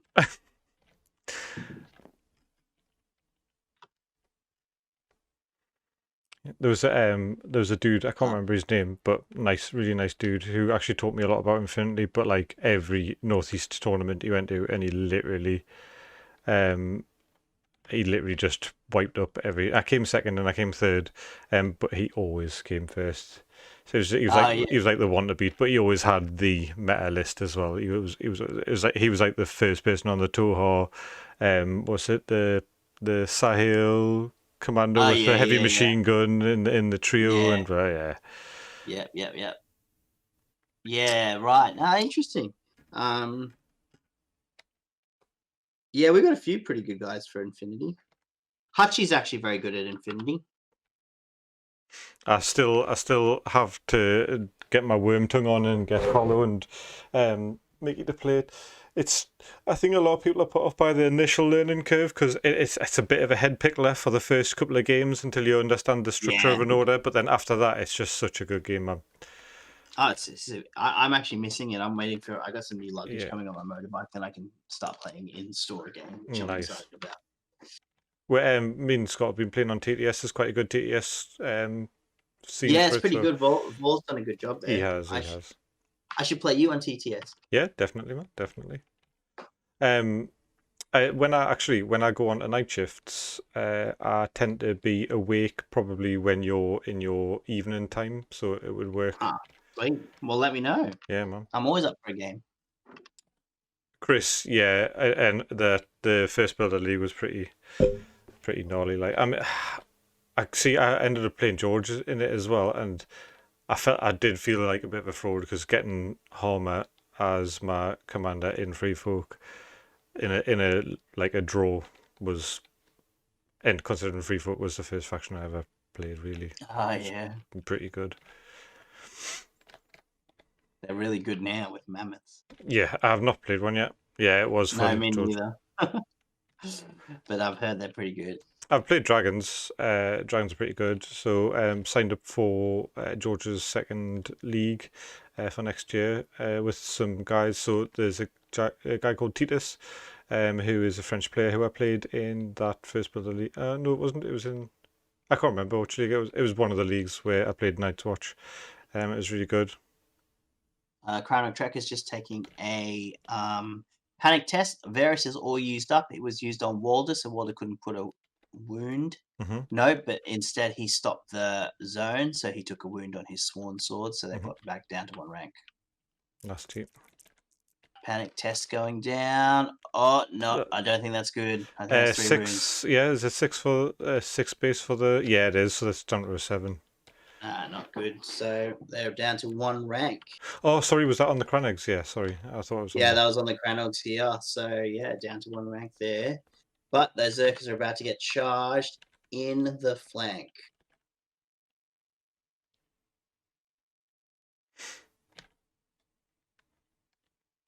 Yeah, because Donald as a commander, don't really see him that a great deal, probably for a good reason. He's okay, but he's not amazing, is he? He's better as a. He's all right. He's pretty good, but his NCU is amazing. Better as an NCU, isn't he? Yeah, man. So the way I seen him used really well was with conscripts, man. Giving conscripts a 4+ with no vulnerables, just like berserk. Yeah, that's big.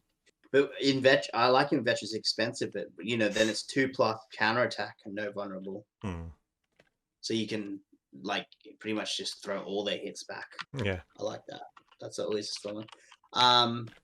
But yeah, he's just, I like him. He's a good NCU. But Corrin's I find Corrin a little bit better at the moment.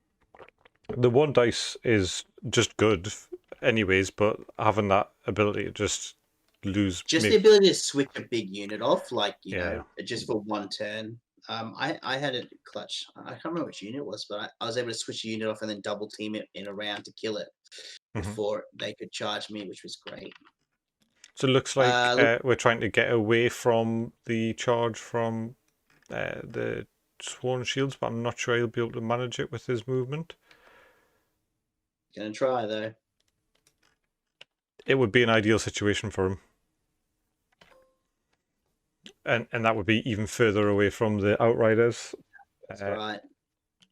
And rough terrain for them. So, has Locks used any dev impact yet? He hasn't, has he? No, he hasn't. He's got 4 cards in hand, so that's something that we need to keep in mind. But he doesn't have the horses anyways, so. And Spleen's used both dev impacts now. Yeah. Up two more wounds. Yikes. From Mura. And he's... Oh, yeah, you can do it. Yeah, but... He can. It's the pivot that might potentially...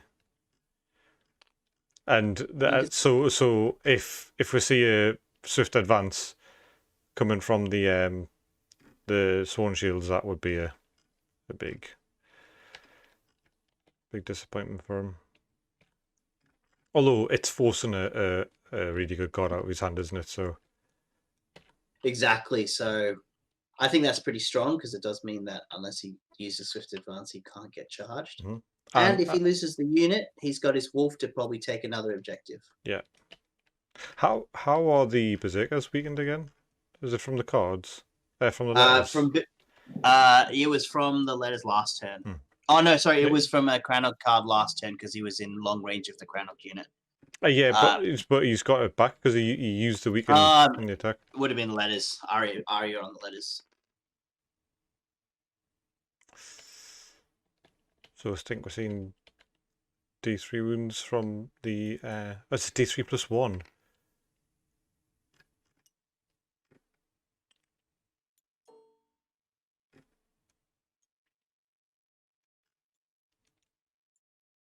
Oh, sorry, that must have just been for traps from here, for these guys. Yeah.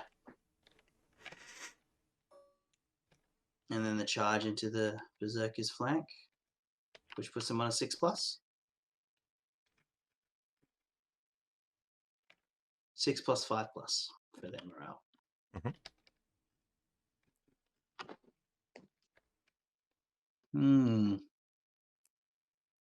I still feel this is a pretty tight game, even though the scores. It is, yeah, you're right. Double. So they take a wound. I assume they're using Stark Fury. Stark Fury. So it looks like they take a wound. Is that not meant to be after the attack? I mean, it makes, I suppose. He's rolled it again. I'm not sure. Yeah. That's pretty good. That's a good roll. Does he get his reroll of the one? It wasn't Disorder, was it? Or has he already rerolled that? He rolled a 2 for the charge. I'm not sure why he didn't. Oh, traps. Yeah, of course. The traps went down. So yeah, the 2 would have mean that it was disordered. But that was an amazing roll then. So that's 9. Yeah. No. 9 wounds. 9 wounds. The Zerkers are gone. Whew. That was a pretty good roll there from Larks, being disordered as well. Yeah, very good. Massive roll there.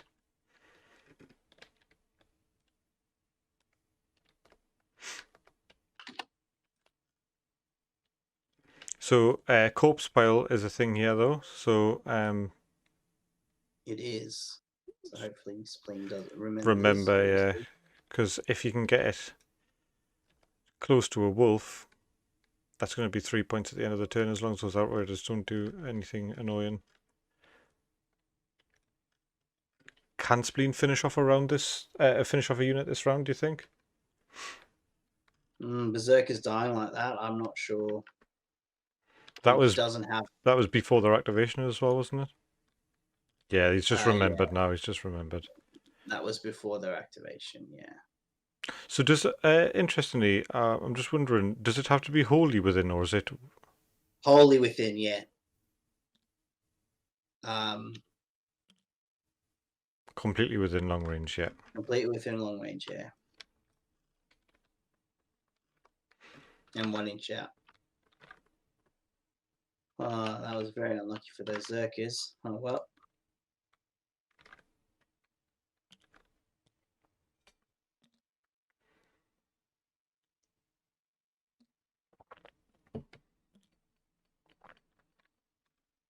Okay. It might have actually been worth just charging Brandon Hodo. and it is Sworn Swords instead of the Yeah, Crown but Egg. the Crownheads would have just charged in the flank anyway, so I'm not sure. Would they have been able to see? Yeah, I think. Oh, I'm not sure. Maybe not. But then Maybe you're going to right. get a Maybe you're charge right. from the Stock Outriders anyways, aren't you? So it's a Yeah, bit that's hit right. and missy.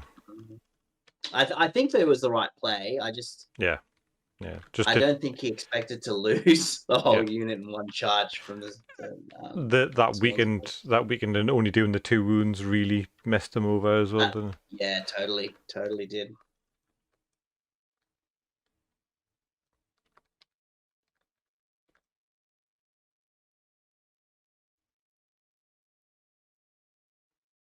So 6-4 here, guys.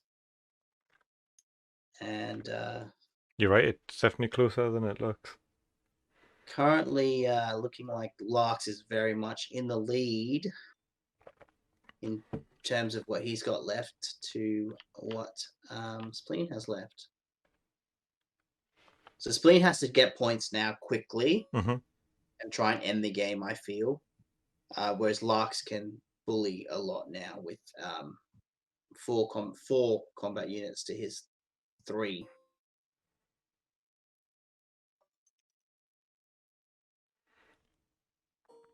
I'm trying to be positive here, Carlo.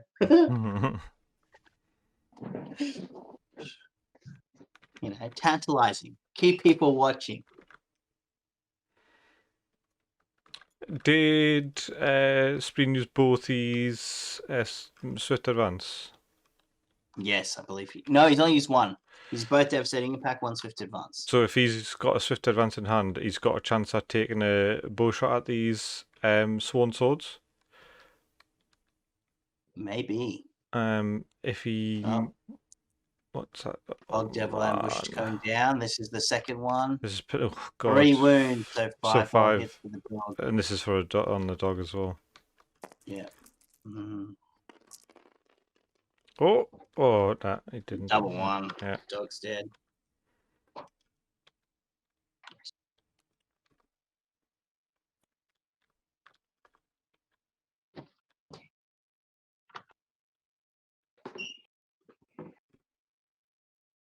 No wolf onto objective, Hachi. Yeah.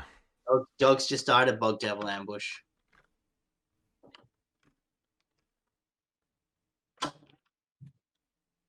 Spleen's definitely on the back foot now. Losing those Zerkers would have been really difficult. Yeah. Mentally as well. He's got the Swift Advance with the Sworn Shields, which is looking like it's probably going to be a charge. Yeah, and it's not going to be too difficult to get rid of 2. A unit or 2, is it? Even with a disorderly charge.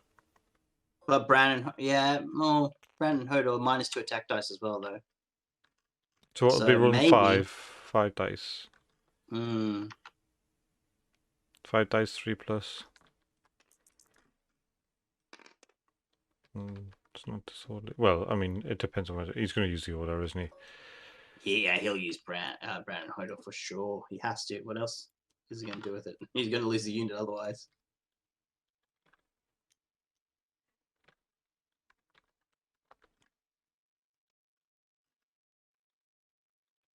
Right, here we go. And they've also got a panic token on them, so, they have to survive all the hits somehow. Yeah.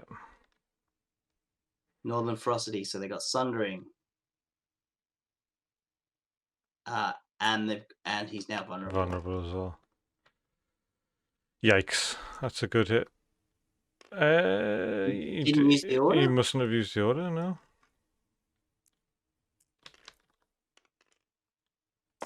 Interesting. Yeah, that's a unit.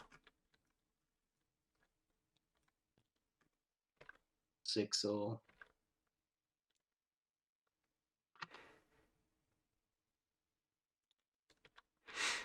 It's all to play for now. Spleen's going to have to really come up with something special to make this. He is first activation next turn, but yeah, that's...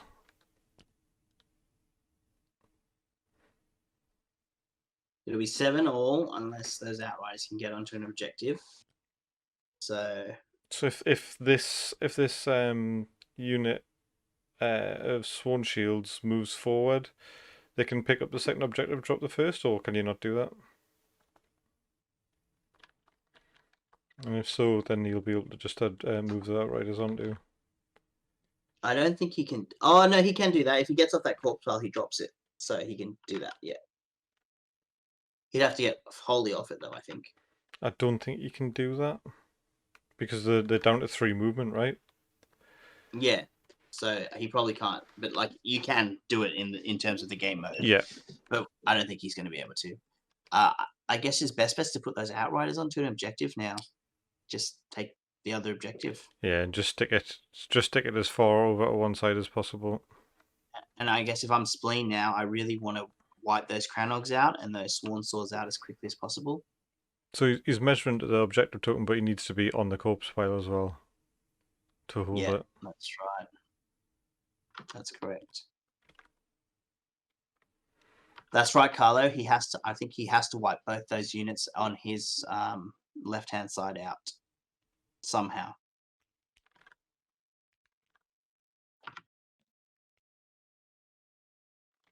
Do you think charging the Sworn Swords is the right idea? Yep. Or even, I don't know. I might even charge the Cranogs and take the stakes. Depends how the bowmen go, because the bowmen can kill those Sworn Swords. Yeah, providing he's got that swift advance in hand. That's right. Oh, but he's going first next turn, so and they've gone, so he can just turn around really, and then next turn shoot them. Or does he just charge with the Sworn Shields? I'm not sure. That's what I was thinking. The only issue with that is that he'll get off the corpse pile. I don't know. He's He charging. probably stays on the side of it, yeah. He's staying, so that's good. And it'll probably just be a 2, but a 2-on-2 dice.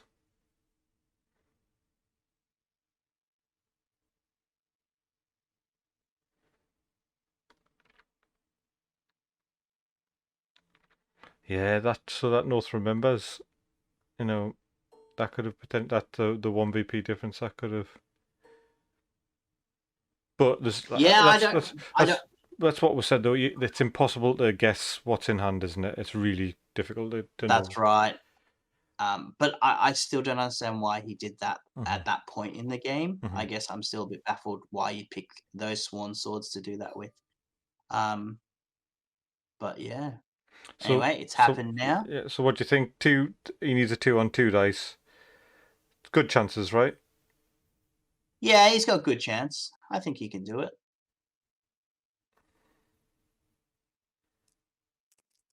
Let's see. Fingers crossed. Oh, that's it. That's all he needed. Disordered, unfortunately, but still 7 dice on 3+, isn't it? So it's a decent number. Yeah, it's not bad. And he's still got his order with them, even though... Oh, he's using the order for Mirror, I see. Yeah, so he's still got the order with them. Which gives him some defense against the Cranogs, I guess.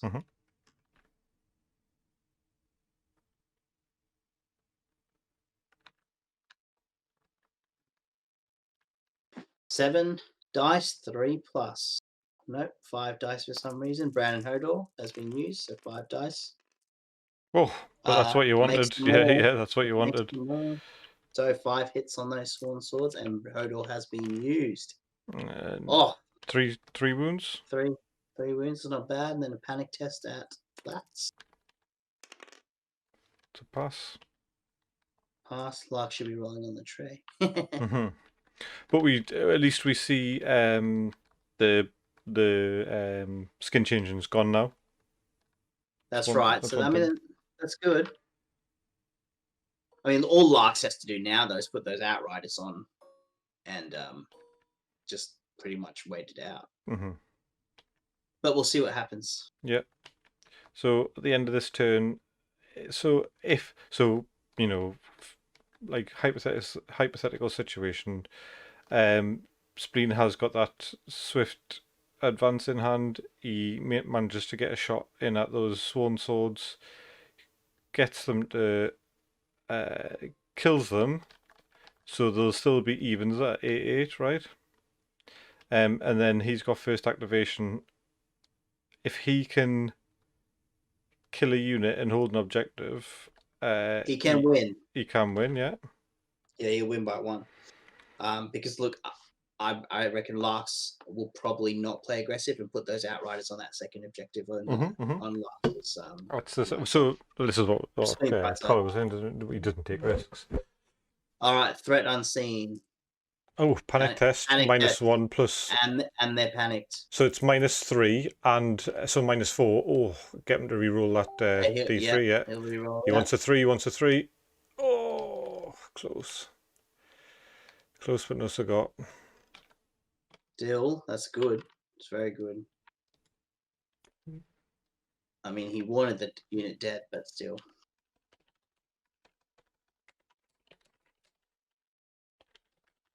Means he's only got to do 1 wound next turn to that. Yeah. And he still has a bug devil. He still has a bug devil ambush in his deck somewhere, doesn't he? Yes. Oh, and the Crownhogs are going over the stakes. Oh no, they're not now. No. Yeah. No, they're not going to be charging over those stakes. That's right, Dark Angel. That's what he'll do. He'll take Walder and put Walder onto the swords, kill the Crownhogs, and then a free attack on those. Yeah. One sword. Bring them back into this game. Oof. So close, man. So close. I know. So that's he's hitting on 4 pluses. Was it 3s? He's shooting. It's 4 pluses. 4 dice. Yeah. Why did he reroll there? He rolled 1 too many dice. So unfortunately, that's 4 hits. And blocking D3. So he blocks 2. Blocks 2, yeah. So, just 2 hits, 3 plus. 2 hits. Yep, that's what he wanted. Automatic morale pass. Both. Yeah. And then panic test on the Swan Swords. They pass. Sacrifice his activation with Varus. So this is Outriders to go, right? Yeah, that's the last. Oh, this is a close game. This is very close. It's getting. This is the kind of game that you want for a final, really. Yeah, exactly.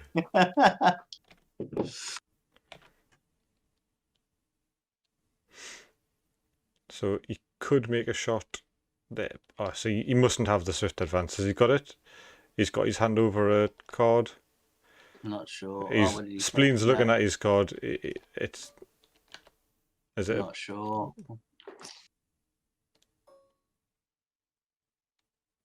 Yeah, as I said, Larks is playing the no risk. Yeah. March onto it now. So -1. That could not go in his favor, though. We'll see. Yeah. Because that could only end in a draw, I suppose, if what we suggested was going to happen happens down here. If it's a draw, though, interestingly, Larks wins because he has more units on the table, more points on the table. Yeah. So Larks wants the draw at this point, I feel. Yeah. Spleen really needs the win. But Spleen's now able to shoot those Outriders. And if he wants, try and make him drop the objective, or he'll get ready for that next turn. It looks like he's getting ready for the next turn. Yeah, he's just getting out of the way of the Outriders, isn't he? Well, I think he wants to take this objective back here with his bowman. So he'll probably shoot the Outriders. Shoot this. Yeah. Shoot somebody. Spleen first next round. Good luck, Chris. See you next time. Chris from Sunday Slaughter off to compete in a tournament today.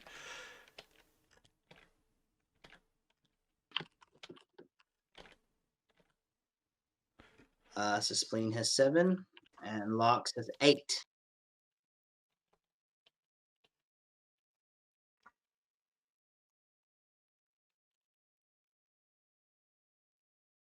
So we're looking for a. So do you think he's going to go with the swan swords, just 7 on 3+, or do you think he'll go with the bows? No, I reckon he'll go swan swords. Walder obviously will onto the swords. Yeah. Because he doesn't. I don't see why he'd want to take a panic test for no reason. Yeah. Yeah. No, that's a good point. So obviously Cranogs are dead. Northern Ferocity, got Sunderland. Got Vicious and Vulnerable. Vulnerable, yeah. No, he doesn't have Vicious because he doesn't only have 1 rank remaining. Oh yeah, true. So Sundering, Vulnerable, that's pretty strong. 6 hits? No, 5 hits. 5 hits. So 5 hits on 5+ with Vulnerable. That's just 1 save. So if he fails this save, he's lost a unit, and that's 2 VP will go to him. Oh, but he's still going to make a panic test. Of course. Still going to make that panic test. But he's got Dial's further. Yeah. Still. So he's getting +3 here. Yeah. Yeah, he makes it. And the Cranogs are dead, though. Mm-hmm. Unless he's forgotten to use Walder. No, he can choose who he wants to kill now. Yeah. Walder, yeah. I still feel like Cranogs are the better choice. So do I. See who he picks. Cranogs, yeah. Yeah.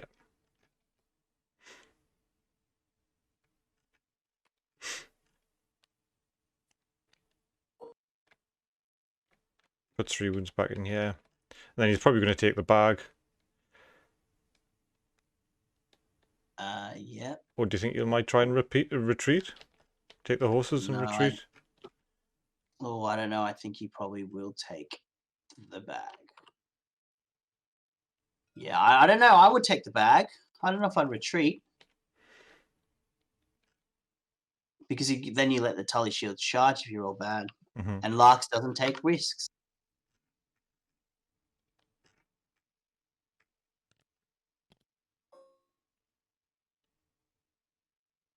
What's going on here? I think he's seen if he does retreat, if the Swan Shields can get to the other objective, yeah.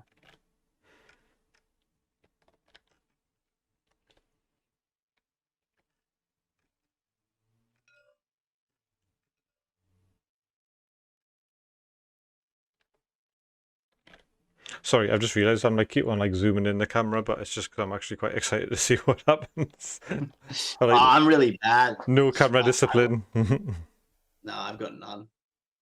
Actually, that was the comment on my last stream. The camera moves around too fast. I'm like, sorry. Yeah, I constantly get messages from Carlo and Mickey being like, Daryl, stop moving the camera.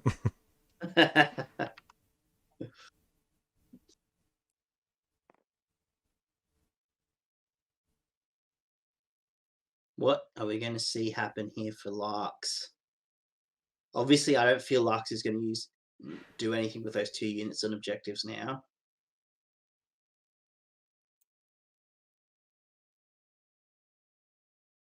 Oh, taking Howland onto horses.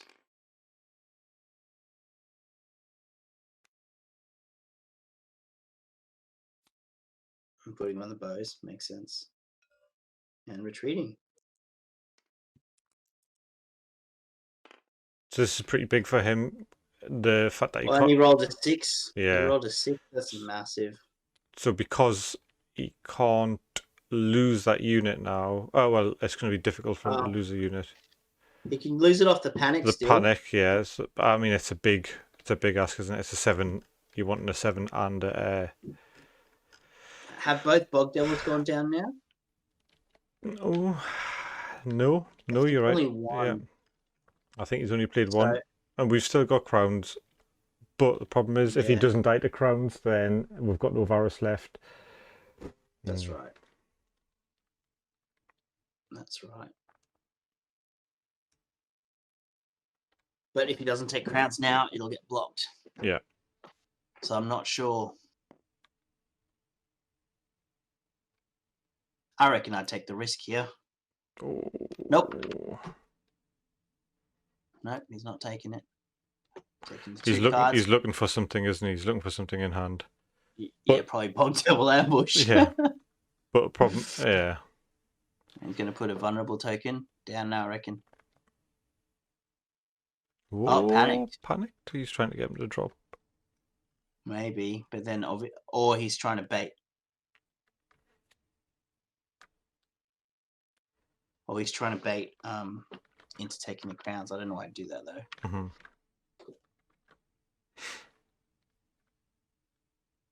Yeah, you're not landing that charge in a month of Sundays. No, that 6 was massive for the retreat. Like that was a good roll there for Larks. Yeah.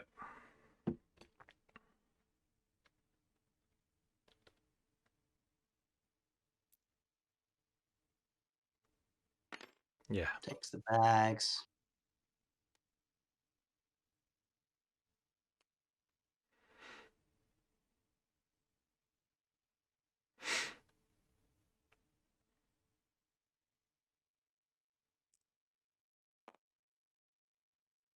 I think that's game. I believe so. Yeah.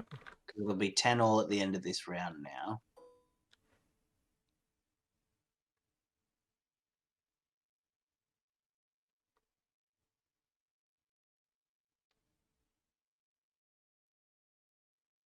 If you can get the bows onto the objective, obviously. Apparently the game doesn't end on a draw. Oh, it doesn't. It would go to round 6, doesn't it? Mm-hmm. That's right. So it'll be 10-all, and then we keep going until round 6, right? And then at the end of round 6, it depends on the score. Mm-hmm.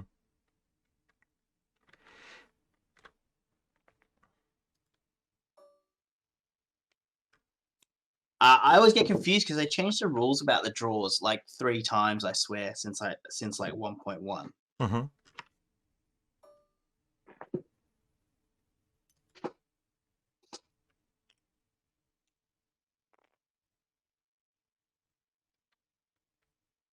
Well, the game's over now. Why's that? Well, we're 10-9. Oh yeah. He's going he's going for the kill though, isn't he? Is he? He's just activated though. No, he's fucking yeah. Yeah.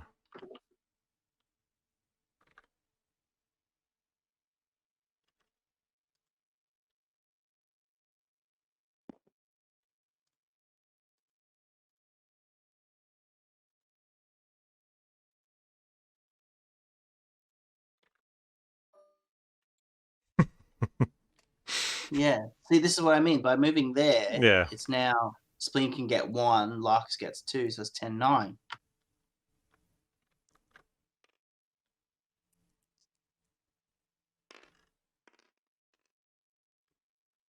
Playing Bog Devil Ambush? No. What's he running the D3 for? Oh, so he's running the D3 for wounds from Mira. Yep.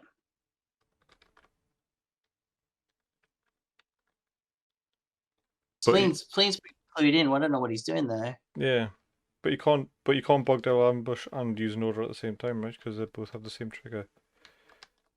Oh no, they don't. It's when a unit activates and then when a unit starts a move. Mm-hmm. But he hasn't played it.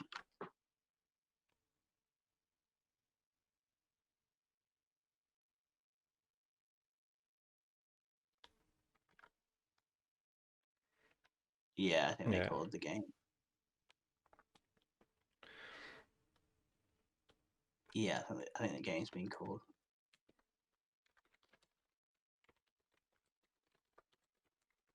It is done. I'm not sure why he didn't just move. Are you happy to come into the game Discord for Sure. a chat? Yeah. Cool. Let's do it. Is it the Northern Realms? Yeah, it's just game 1. Cool, jumping in. Okay. Hello, gents. Hello. How we doing? Yeah, good, thanks. Yeah, I'm a little bit sweaty, like, whew. Yeah, that was incredibly close. I think it was quite a swingy match. It started really strong for one person, sort of petered out a little bit in the end, and then we sort of felt like it might have been on the tipping point. But can you just we'll start with Spleen. Do you want to give a little bit of a rundown of what you thought? Yeah, I'm pretty happy with how it went. It was kind of uphill for me. Like, it just felt like he had all the perfect cards for countering, particularly my berserkers. Yes, yeah, totally agree. He had every Howland card when he needed it, didn't he? Yeah. Yeah. So, look, I'm pretty happy to finish 9-10. I think I Mhm. made a few misplays at the end there. But yeah. Overall, I'm happy to have made it this far and Yeah, happy to man. have played it so close with Larks because I know he's a great player. Yeah, totally. I think being able to reach the finals of a tournament where you're selected from the top 16 players that are registered as probably the biggest stat site about the game, or is definitely an achievement. We all know that you're a really good Starks player, and the Stark mirror match is always a tricky one to watch because it's almost like you know a colon of bluffs. There's a lot of like, one of the things that we talked about quite a lot was your decision to North Remember, quite early and sacrifice your dog. So were you just looking for the extra wounds, or like the heal, or was there anything in Yeah, particular? it was mostly the heal, and it was also using the reactivation to delay having to activate my berserkers on the other side of the board. Other than that, yeah, like I knew that they weren't going to do much with their second activation, just staring down the barrel of Sworn Shields. Yeah. So it was. And can I ask why the panic token on the Outriders at the end there, Spleen? I was just kind of trying to bluff there that I thought you may were. have some stuff. Yeah, I thought you I was might have been. hoping to maybe draw Howland's card, although Larks pointed out to me that because of the way it activates, he could have just picked up the token after he dropped it anyway. Yes, true. And I guess one of your misplays was not moving your archers onto the other corpse pile. Was that one you were thinking? They couldn't reach it. Oh, okay. So you couldn't get to that 10. We were wondering if you had find your second swift advance in hand. No, I used both early. Unfortunately, one of them used to basically no effect on my berserkers when the Howland card came. Because of the Howland card, you're right. Yeah, that sucked. Yeah. Larks, that was a really good retreat. That 6 was clutch, man. Getting them out of dodge. Yeah, I mean, I have to admit that I had a lot of like lucky situations, to be honest. Like, I mean, look at the Bog Devil ambush rolls, for example, or the last save, like 5 on like 2 times a 5 in a row. So yeah, I have to say, like, very, very well played to Spleen. I could have easily lost here, and we could have gone to the third game. Very well played. That was a close game, guys. It was a really close game. It was good to watch. Yeah, totally. Well, thank you very much. We appreciate it. The chat was definitely very divided. A lot of people thought it was going to go one way and then completely the other. But it's good to see some really high level play. Some definitely learned. Every time I watch a game like this, I learn something. So thank you very much. I think, Spleen, you'll probably be wanting to head to bed, will you? It's quite late for you now. Yeah, I definitely could. I want to head to bed. Yeah, Dion, come on, man. Yeah. Leave the lad alone, man. He's just he's been pickling his brain over a game. We've just been talking shit for 2 hours. Yeah. Right, cool. Well, thank you very much, lads. We appreciate it. So I'm going to dive out of the chat now so I can just do my normal end of game malarkey. But we'll speak to you soon, okay? Sure. See you guys. So thanks everyone for watching. Just as per usual, we will be. I'll put a little reel up in a second. I'll show you our merchandise. It's available at northernrealms.co.uk/store. Our YouTube is youtube.com/northernrealms, and our Facebook is facebook.com/nrealms. So today, obviously, I was joined by Dion of Toy Soldier Imports, or TSI, Gent from Australia. I know Dion is in the same meta as Spleen, so gets to play with him quite a lot. So just a big shout out to them. They've always been friends, especially I think Mickey, who's Mazrath in the channels, always had quite close dealings with them, but friends of the channel and appreciate it. So definitely check them out. They're a really good group of lads. So just check out our Facebook, check out our YouTube, check out our merch store, help support. I know they're not local to you, but they're local to us. Some local tattoo artists who are now currently out of work due to the second big lockdown that the UK is getting hit with. So I'll be commissioning another load of art over this next month just to help support those guys. And I use all the money that comes in from the merchandise to fund more merchandise or new equipment. So like microphones, cameras, all the stuff that we've been upgrading with that you haven't really been able to see much of because of the lockdowns. But if you did catch our Northern Realms, the Night's Watch versus Lannister bat rep on YouTube, you'll have seen sort of the quality that we're heading towards now. So we are taking tips from fellow guild members and improving the YouTube and the stream all the time. Appreciate having you here, and we'll see you next time. Take it easy.